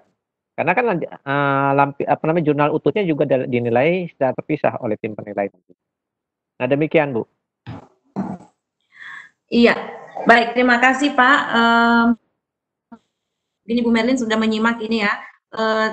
Semoga Ibu Merlin bisa lebih paham dan sudah mendapatkan pencerahan dari jawaban Bang. Saya lanjut lagi di kolom chat. Bu Aini, saya mau bertanya tentang PD yang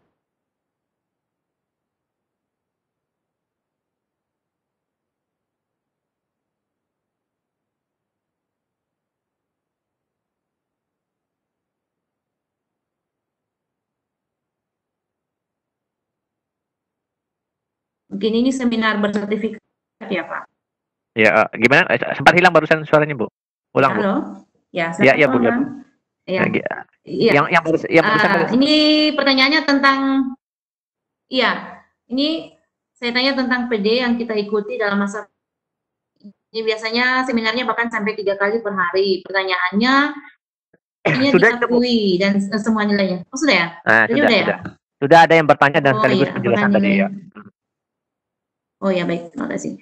Nah, saya lanjut saja ke raise hand. Ya, ada yang raise hand. Pak Syumardi Samada, silakan Pak, saya sudah aktif. Pak Syumardi, perkenalkan dulu Pak, dari mana? Halo, monitor, Pak Sumardi. Monitor, Pak Sumardi. Ya. Mungkin Pak Sumardinya masih ada gangguan jaringan. Saya lanjut ke Pak Ati Fatus. Bapak atau Ibu ya, mohon maaf ya jika saya sudah aktifkan mic-nya. Pak Sahro, Ati Fatus Sahro. Silakan. Monitor. Aktifkan mic-nya. Artinya mic-nya tidak bergerak, padahal sudah diaktifkan. Ya, main dulu. Saya ke Pak Abdul. Silakan Pak Abdul. Apa yang terjadi ini? Kayaknya tanda seru juga dulu ini mic-nya saya lihat. Ada tanda-tanda seru. Saya lanjut. Ibu Endang. Ibu Endang. Iya, silakan Bu Endang. Saya sudah aktifkan mic. Loh, ya. Saya mute tapi Bu Endang, silakan. Ya, terima kasih Bun. Pak Bambang sebenarnya tadi Ya. saya mau tanya, tapi Iya, iya, sudah Bu. terjawab. Yang satu lagi, Oh, sudah ya. Oh, gitu ya. enggak sebentar, ada lagi Bunda. Halo, Oh, ya ada ya. Silakan, Bu. Iya, silakan Bu Endang. kalau Iya, Bu Endang misalnya dari mana? saya dari Nganjuk, Bun. Oh ya, silakan Bu. Kalau Ya. enggak salah saya pernah baca itu di buku apa itu yang buku 4 atau buku 5 Iya, itu Bu. kan minimal 2 tahun di jabatan yang lama baru bisa naik tingkat. Kalau semisal selama 2 tahun itu kita bisa mencapai angka kredit, katakanlah kalau saya mau ke 3C bisa mencapai 50, Ya. berarti kita bisa naik, Bapak. Iya, Dengan catatan termasuk karya yang kita sudah buat. Seperti iya, itu. iya, betul. Kalau nilainya terpenuhi ya naik. Kalau nilainya mau 10 tahun juga kalau nilainya belum terpenuhi ya belum naik. Enggak, soalnya kan gini Bapak, tadi kan pak saya itu kan yang kemarin itu kan kurang 0, berapa sekian. Kalau Iya. tadi dijelaskan kan kita sekarang bukan akumulatifnya, tapi kan Iya. pencapaian yang 50-nya itu. Iya. Ibu kurangnya 0, sekian gitu ya, Bu ya? Iya. Jadi Itu begini, Bu. Gimana? Sesungguhnya sebenarnya apa namanya, proses kenaikan pangkat itu kan ada kita yang jadi acuannya adalah angka kredit. Nah, tidak satu tim penilai dari pusat sampai ke daerah itu tim penilainya sebenarnya menggunakan buku pedoman yang sama. Namun terkadang proses menerjemahkan buku pedoman ini berbeda-beda. Proses menerjemahkan. Nah, ada yang Itu Pak ya? Ya, ada yang jadi jangankan itu Bu, Ibu di Nganjuk, kemudian dengan teman-teman di Ngawi belum tentu kadang tim penilainya sama dalam proses menerjemahkan bahasa yang disampaikan di buku tersebut. Nah, karena sebenarnya kami pada saat awal-awal itu bukunya acuannya sama, namun setiap tahun kan buku itu mengalami revisi. Nah, revisi itu yang dikirim kembali ke tim penilai itu mengalami proses penerjemahan yang kadang-kadang multi terjemahan. Nah, jadi ada yang menerjemahkan juga dalam bentuk seperti tadi. Jadi asal nilainya mencapai bisa. Nah, ada juga yang menilai kumulatifnya yang dilihat. Tetapi yang jadi syarat utama sebenarnya itu ada 3. Jadi yang sebenarnya ada 3. Yang pertama dari unsur pengembangan dirinya, kemudian yang kedua unsur publikasi ilmiahnya, dan yang ketiga dari PK gurunya. Nah, seandainya memang penolakan tim penilainya itu karena kurang, ya tinggal ditindaklanjutin aja, Bu. Sebenarnya kalau kurangnya hanya sedikit, itu bisa dengan PK guru setengah tahun. Itu ada di buku 3, itu yang menjelaskan tentang bagaimana PK guru setengah tahun. Jadi ada PK guru setengah tahun loh, Bu. Kita kan selama ini tahunya PK guru 1 tahun. Untuk kondisi-kondisi tertentu, itu bisa setengah tahun.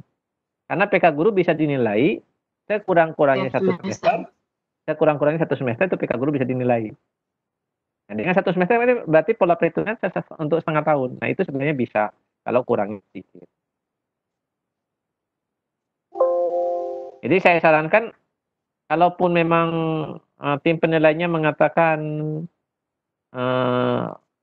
belum bisa diusulkan karena kekurangan nilainya masih kurang sedikit itu, ya itu rezekinya Ibu. Lanjutkan aja, Bu. Siapa tahu itu berkahnya Ibu. Amin. Amin. Gini Pak, soalnya kan saya 2019 itu kan baru naik tingkat. Ya. Nah, itu di pak saya itu sudah 199,255. Ya. Ketiga C kan cuma kurang sedikit kalau misalnya boleh akumulatif. Nah. Oh ini belum dicoba ya, Bu ya? Belum. Coba aja, Bu, nggak apa-apa kok. Nanti paling keluarnya pak tahunan. Kalau di sana dikatakan belum memenuhi syarat, ya untuk proses pak berikutnya, dupak berikutnya, Ibu nggak usah lagi mulai dari kenaikan pangkat itu, dari pak terbaru yang sementaranya itu aja yang tinggal diteruskan. Oh iya Pak. Iya. Terima kasih Bapak. Oke. Iya, iya sama-sama Bu. Baik, terima kasih Bu Indah atas pertanyaannya dan terima kasih Pak Bambang atas jawabannya yang sudah memberikan.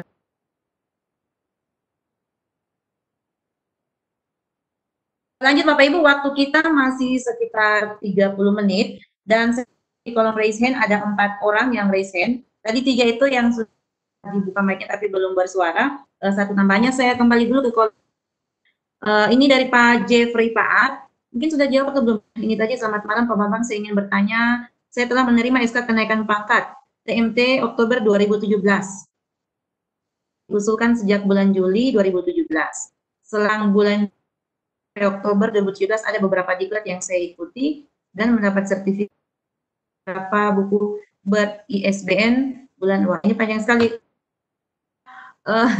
Pak Jeffrey Pat kayaknya di kolom panelis ya, boleh diaktifkan Pak biar bertanya langsung. Pak Jeffrey, sepertinya di kolom panelis kok. Pak Jeffrey silakan Pak. Ya, gimana suara saya Bu? Bisa terdengar? Iya, Pak kan. Iya, ya, terdengar. Baik, selamat malam. Pak langsung jelaskan. Malam Pak, bikin kangen ya, malam Pak. Ya. Udah lama ketemu ya. Terakhir ketemu di Kemendikbud Pak ya. Iya. Baik Pak. Baik Pak, begini Pak. Karena tadi di chat memang agak panjang, jadi tahun 2017 kemarin kan Pak, SK saya sudah keluar tuh kan. TMT Oktober 2017. Nah, itu diusulkan dari bulan Juli 2017. Nah, sepanjang saya menunggu SK saya keluar, dari bulan Februari sampai bulan Oktober itu ada beberapa diklat yang saya ikuti dan dari Kemendikbud dan juga dari provinsi dan mendapat sertifikat Pak. Kemudian ada beberapa buku juga dari hasil kegiatan diklat saku-saku. Saya ada kurang lebih 6 buku yang ber-ISBN dan ada 3 jurnal ilmiah dari hasil menulis PTK dan sudah dipublikasikan itu ber-ISSN Pak. Nah, tapi keluarnya itu di antara bulan Februari sampai bulan Oktober 2017 sebelum SK saya itu keluar. Itu gimana Pak? Apa masih bisa digunakan untuk pengusulan Dupak pada periode yang berikut Pak atau gimana? Mohon pencerahannya Pak ya. Saya bertanya dulu nih Pak. Bapak maunya gimana? Makanya mesti dipakai. Saya juga bingung Pak, kalau saya baca aturan secara resmi memang kayaknya udah nggak bisa Pak. Tapi saya juga menyesal sebenarnya. Tapi ya gimana? Karena sudah waktunya mengusul pangkat, tiba-tiba di antara selama menunggu waktu itu ada karya dan beberapa program mengalir yang saya ikuti. Apa kalau gimana? Apakah saya yang rugi? Oke Pak Jeb, gini Pak Jeb. Ya langsung saja Pak Bambang. Yang dijadikan acuan itu bukan periode kepangkatan. Bapak kan pangkatnya keluar SK-nya itu kan Oktober 2017. Iya. Ya, yang sekarang yang dilihat jangan dilihat di pangkatnya ini. Tipak terakhir yang Bapak usulkan untuk pangkat ini itu masa penilaiannya sampai kapan? Iya. Ya, misal masa penilaiannya sampai dengan 31 Desember 2016. Maka dari Januari itu masih bisa dipakai untuk pengusulan berikutnya. Oh. Ya. Jadi dilihat dari IPAK-nya Pak, bukan dari SK terakhirnya. Iya. Oh, ya. IPAK itu ada situ periode penilaian dari kapan sampai kapan. Nah, sampainya itu aja. Oh iya. Ya. Berarti ya syukur puji Tuhan berarti masih berlaku tuh Pak ya. Nah, makanya saya nanya Pak Jepri maunya gimana, masih berlaku atau enggak? Iya, saya enggak ke paknya Pak. Nanti Bapak sampaikan baru oh iya benar. Berarti syukurlah kalau gitu Pak. Ya. Kemudian Pak satu lagi Pak, boleh Pak ini? Boleh. Ya. Begini Pak. Mungkin ini hanya ada di beberapa provinsi yang terjadi. Ada persyaratan yang dikeluarkan dari Dinas Pendidikan Daerah Sulawesi Utara, karena kami SMK kan di bawah naungan provinsi. Iya, itu mungkin ya, itu ada wajib menyertakan salah satu kartu anggota, salah satu Orprov ya, kalau kita sebutnya PGRI Pak. Ya itu diwajibkan, tapi karena cara pengusulan itu agak rumit, jadi itu kemarin kami protes kemarin sudah di ACC. Tapi kalau untuk kabupaten kota di beberapa kabupaten kota di provinsi kami itu masih berlaku wajib. Itu gimana Pak solusinya ya? Untuk menangani hal tersebut Pak. Mau yang kasar kemana aja? Jawabannya. Kalau bisa dua-duanya Pak. Kalau yang halus saya ikutin saja Pak. Kan yang diminta fotokopi. Ya kopi punya orang tempelin wajah Bapak kan selesai. Kalau mau yang halus. Nah itu. Nah kalau mau yang kasar ya PT UN aja. Repot Pak, nanti biaya lagi keluar. Oke, ini Pak, saya buka nih ya di bukunya itu ya. Jadi untuk anggota organisasi profesi manapun itu masuknya pada unsur penunjang. Nah, unsur penunjang itu setiap pengusulan dupa disyaratkan maksimal 10% dari total kumulatif yang harus dikumpulkan.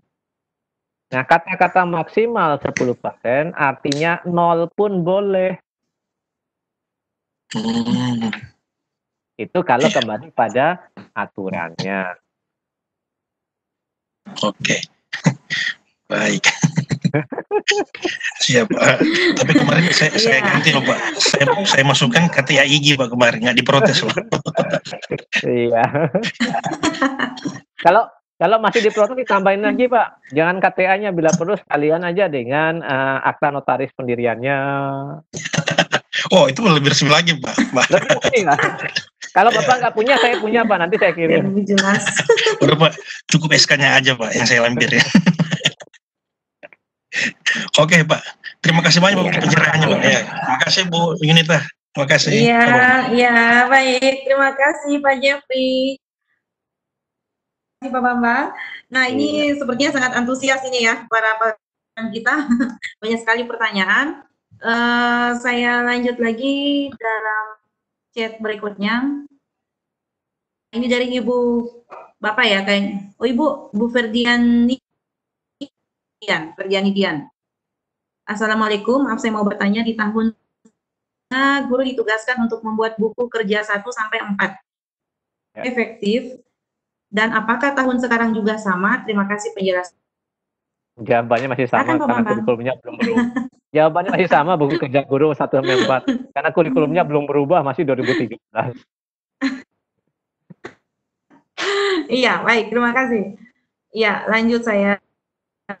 Ada Ibu Fitri. Ini bolehkah membuat buku pedoman tahun?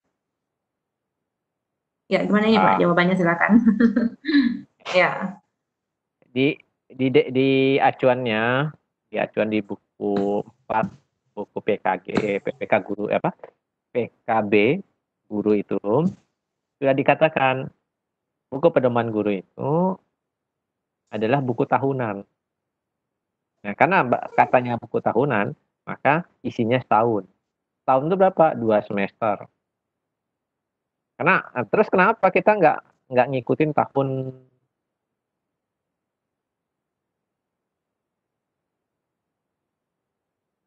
biasanya ini bukan tahun pelajaran, tahun anggaran itu. Ya karena guru kan mengikuti, tugas guru itu kan mengikuti tahun pelajaran. Jadi pola buku yang dihasilkannya pun adalah buku sesuai dengan buku tahun pelajaran. Nah, demikian Bu. Jadi dia tetap dalam buku tahunan. Baik, terima kasih. Berarti tetap dalam buku tahunan. Ya, masih ada pertanyaan ini dari Ibu Nurul Hikmah. PNS yang baru diangkat untuk pengusulan SK fungsionalnya apakah bisa langsung setelah menerima SK 100 atau menunggu 2 tahun? Ya, silakan Pak. Untuk SK fungsionalnya begitu dari CPN ke PN itu kan nanti ada penetapan pak dasarnya. Nah, pak dasar itu langsung bisa digunakan untuk mengurus SK fungsional awalnya. Jadi nggak perlu nunggu 2 tahun lagi. Pokoknya begitu mau ngurus PN-nya itu kan akan keluar pak dasarnya. Pak dasar itu kita pakai. Langsung saja. Baik. Terima kasih penjelasannya. Semoga Ibu Nurul bisa menyimak penjelasan dari Pak Bambang. Ini dari Ibu Ratnawati Giri. Ini ya Bapak tadi agak panjang. Saya ingin mengusulkan ke 4C.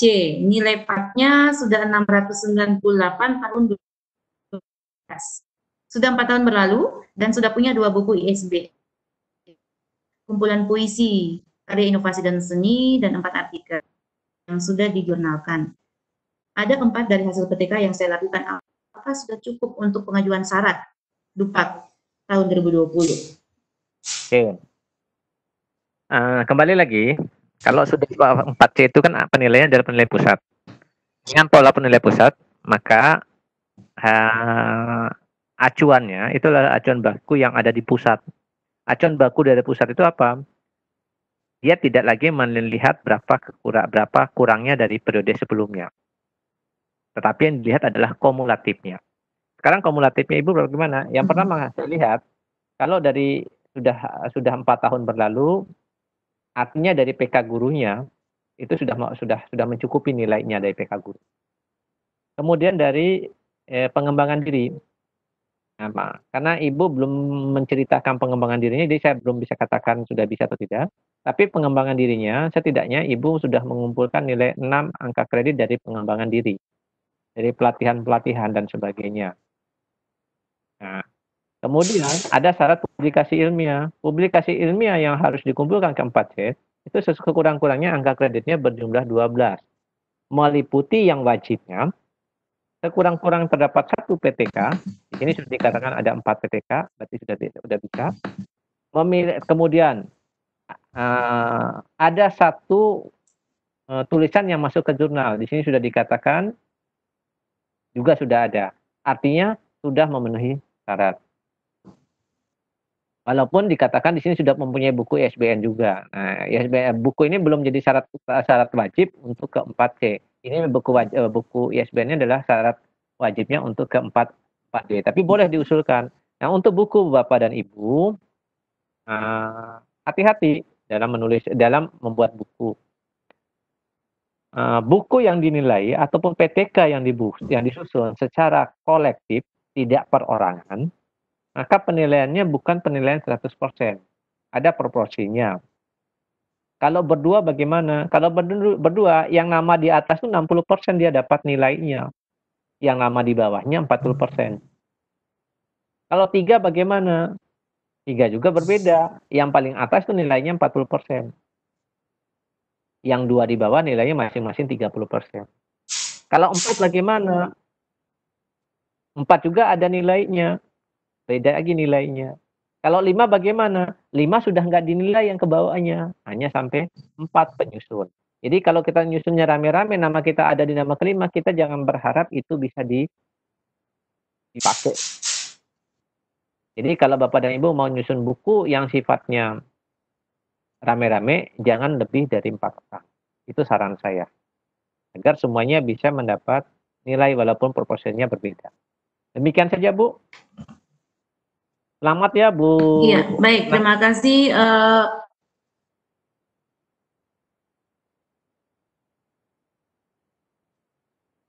Iya, Bu Ratna.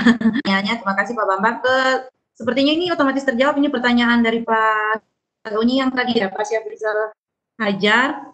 Saya dengan angka kredit 750,122 TMT April 2006. Kan ini sudah lebih dari angka kredit 4C. Kalau yang mengusulkan naik pangkat, apakah sudah otomatis bisa 4C? Sama dengan yang tadi, Bu. Sama yang Bu Ratna itu. Iya, sudah otomatis. Iya, otomatis terjawab. Baik. Lanjut dulu ke raise hand. Masih ada 2 tadi kolom chat, tapi sepertinya saya lihat itu terakhir. Nah, saya ke kolom raise hand tadi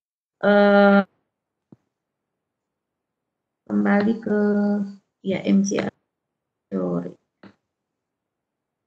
Kita masih ada sekitar 13 menit lagi. Masih ada waktu. Bapak yang lain sudah namanya. Ini aja dulu Pak Abdul ya. Pak Abdul, saya coba kembali unmute Pak Abdul. Silakan Pak Abdul, dibuka mic-nya. Pak Abdul, monitor. Ya, mulai bergerak mic-nya. Pak Abdul. Halo, monitor Pak Abdul. Kedengaran, Pak? Ya, sepertinya Pak Abdulnya belum siap untuk bertanya kembali mute. Saya lanjut dulu ke penanya yang belum selesai, Pak Atifatus.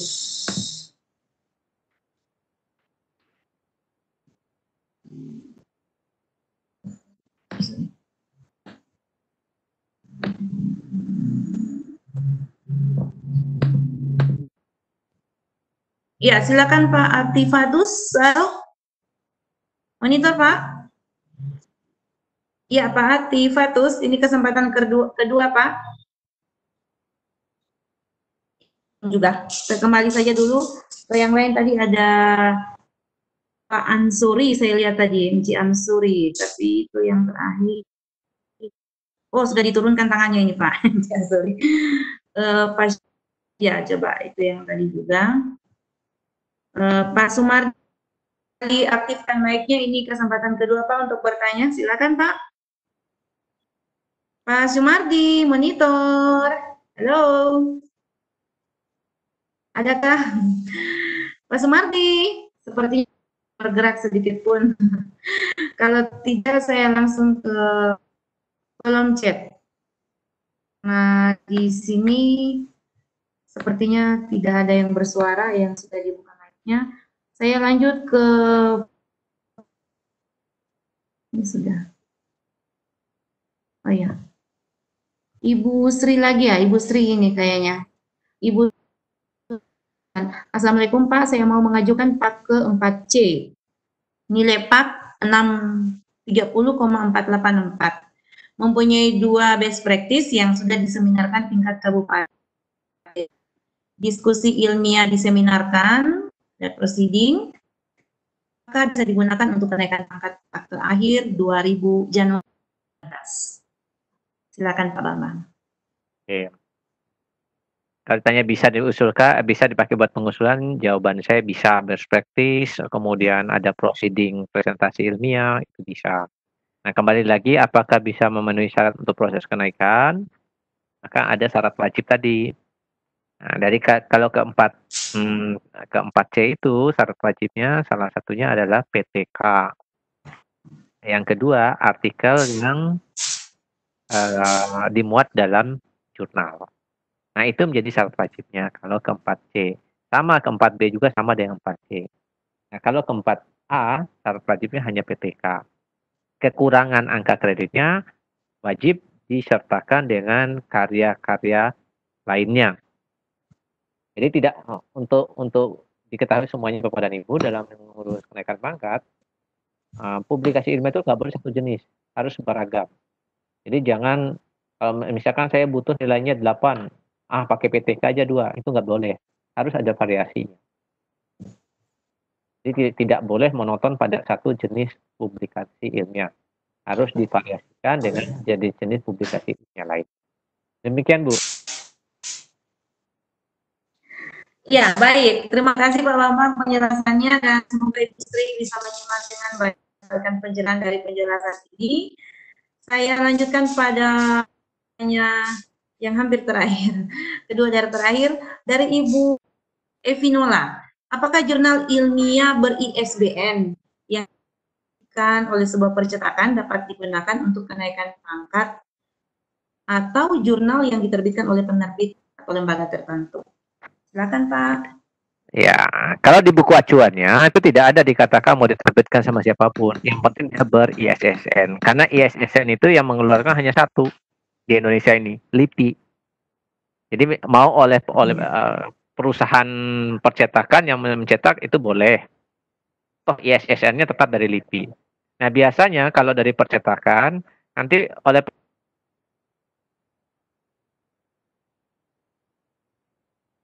disertakan dokumen jurnal yang dikirim ke kita itu disertakan juga dengan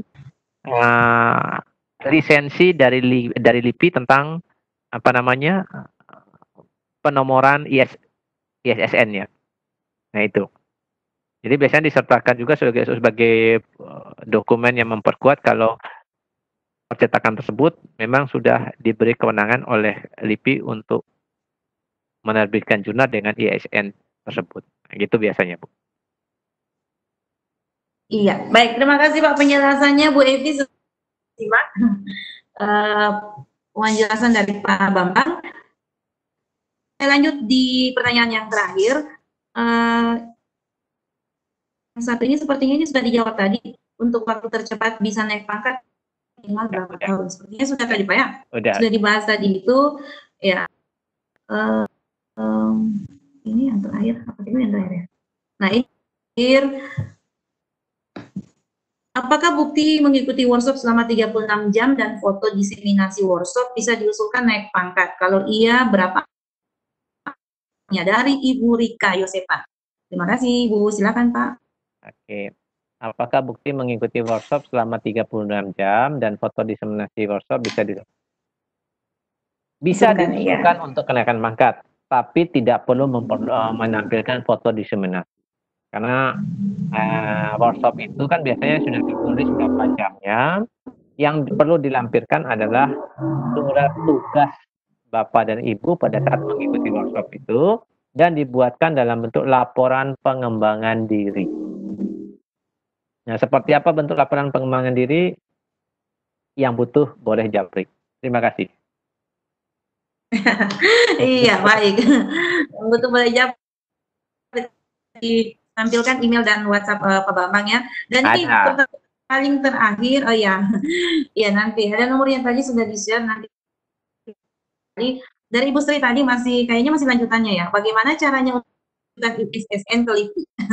Silakan Pak. Oh. Kalau kita pribadi ya susah.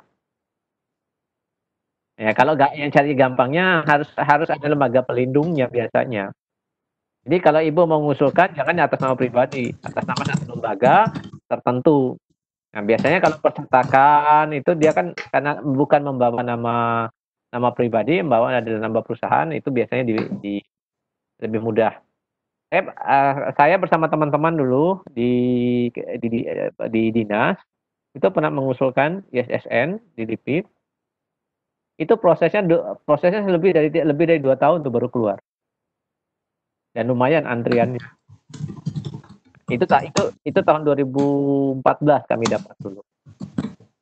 Ya mungkin karena identitas kami yang agak susah, agak lamban, dengan jamnya Jakarta ya susah tidak terkontrol langsung. Jadi saran saya yang praktisnya kita menggunakan aja lembaga-lembaga yang sudah mengeluarkan jurnal buat ISSN. Lacaknya gampang Bapak dan Ibu. Kalau hanya untuk melacaknya.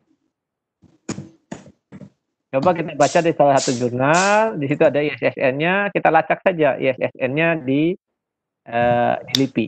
Nanti akan tercatat, itu akan keluar ISSN itu diterbitkan tahun berapa. Itu bisa dilacaknya. Oke, itu Pak, Bu. Iya, baik. Terima kasih. Pak Bambang, terima kasih Bu Sri yang sudah memberikan. Saya tambah dikit Bu. Iya. Kalau untuk buku kalau untuk buku ISBN. Nah, bagaimana kalau membuat ISBN sendiri? Ya sebenarnya nggak susah. Masuk aja ke linknya Perpustakaan Nasional. Nah, di situ sudah akan dituntun sendiri bagaimana prosedur untuk menerbitkan ISBN kalau untuk buku. Kalau mudahnya langsung aja percetakan sudah punya ISBN-nya masing-masing. Oke. ISBN. Baik, terima kasih Pak Bambang. Sangat luar biasa presentasi materi hari ini dan diskusi yang sangat antusias dari baik pemateri maupun dari para penanya. Tidak terasa waktu kita hampir berakhir. 3 menit lagi waktu kita selesai. Dan iya, sepertinya masih banyak yang mau langsung kepada Pak Bambang, tapi karena kita dibatasi oleh waktu, mungkin di lain waktu kita bisa seperti ini. Dan tadi sudah ada nomor WA dari Pak Bambang, saya share di kolom chat ini. Silakan Bapak Ibu nanti japri ke Pak Bambang. Ada hal-hal yang masih perlu didiskusikan. Dan sebelum menutup webinar kita pada malam hari ini, saya berikan kesempatan kepada Pak mungkin ada beberapa closing statement yang hendak disampaikan dari saat ini. Silakan Pak. Oke. Baik Bapak dan Ibu sekalian, jangan takut untuk memulai dan jangan dulu berpikir susahnya dalam berbuat. Karena kadang-kadang apa yang kita pikirkan belum tentu itu menjadi penghalang yang kita temui pada saat kita berbuat. Jadi Bapak dan Ibu, teruslah semangat bekerja. Jika mengalami kesusahan, baru kita mencari solusinya. Jangan dulu dipikirkan akan ada masalah yang menghadang kita. Terima kasih. Sekali lagi semangat Bapak dan Ibu. Terus berkarya. Iya, baik. Terima kasih Pak Bambang. Motivasi yang luar biasa, singkat, padat, tetapi mengandung makna yang cukup dalam, sangat luar biasa untuk memotivasi kita sekalian. Takut untuk memulai. Dan sepertinya ini tidak sabar lagi untuk naik pangkat. Nah, bagus. Seperti ini. Ya, ya, sepertinya sudah mau langsung ke... Iya. Iya, jadi nanti kalau ada kesulitan saya boleh, Pak Bambang. Boleh. Ya, teman-teman lain masih ya ada waktu bisa chat pada Pak Bambang untuk bertanya yang lain. Akhirnya pada saat ini webinar sudah selesai. Saya ucapkan pertama kasih sekali lagi kepada Pak Bambang yang sudah membagi ilmu kita sekalian pada saat ini yang sangat bermanfaat dan sangat luar biasa, memberikan pencerahan dan penjelasannya cukup detail diberikan kepada kita. Semoga Bapak Ibu semua bisa mendapatkan pencerahan di sini walaupun sampai pada kategori puas seperti kata Pak Bambang, tetapi dengan materi yang sudah disampaikan pada saat ini terbukti dengan beberapa feedback dari Bapak Ibu guru hebat di kolom chat yang menyatakan bahwa materi hari ini sangat luar biasa dengan pemateri yang sungguh luar biasa. Kedepannya kami berharap mungkin masih bisa bertemu lagi dengan Pak Bambang. Yep. Webinar-webinar Sadar IGI, barangkali nanti juga bisa ke Telur atau di mana ya, dan beberapa webinar Sadar IGI lainnya dari hari Senin sampai Sabtu. Semoga kita bisa bertemu lagi dan saya mengucapkan terima kasih kepada PSMK khususnya Teh Umi sedia untuk mengontrol, dampingi pelaksanaan pikun atau webinar Sadar IGI 139 ini, dan kita bersyukur semuanya berjalan dengan baik walaupun ada sedikit kendala-kendala, tapi di Tuhan semuanya berjalan dengan baik. Dan saya sebagai host juga kami yang bertugas pada hari ini memohon maaf jika ada beberapa hal yang didapati tidak sesuai dengan harapan Bapak Ibu, kami mohon untuk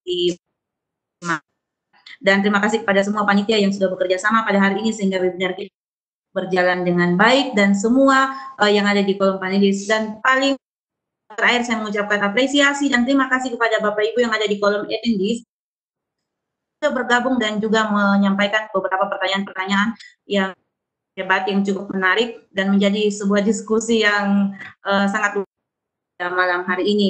Dan kiranya ilmu ini menjadi berkah bagi kita sekalian. Seperti kata Pak Bambang tadi, ketika ikuti webinar, jangan melihat sertifikatnya atau mencari jumlah jamnya, tapi ilmunya itu yang sangat penting yang kita harus gali dari sana. Dan saya percaya bahwa ilmu ini akan membawa berkah untuk Bapak Ibu ketika kita mempersiapkan segala sesuatunya di tahun 2020-2021. Webinar Sadar IGI 139 dinyatakan selesai dan kami tutup. Wassalamualaikum warahmatullahi wabarakatuh. Salam, selamat malam kepada kita sekalian dan selamat beristirahat.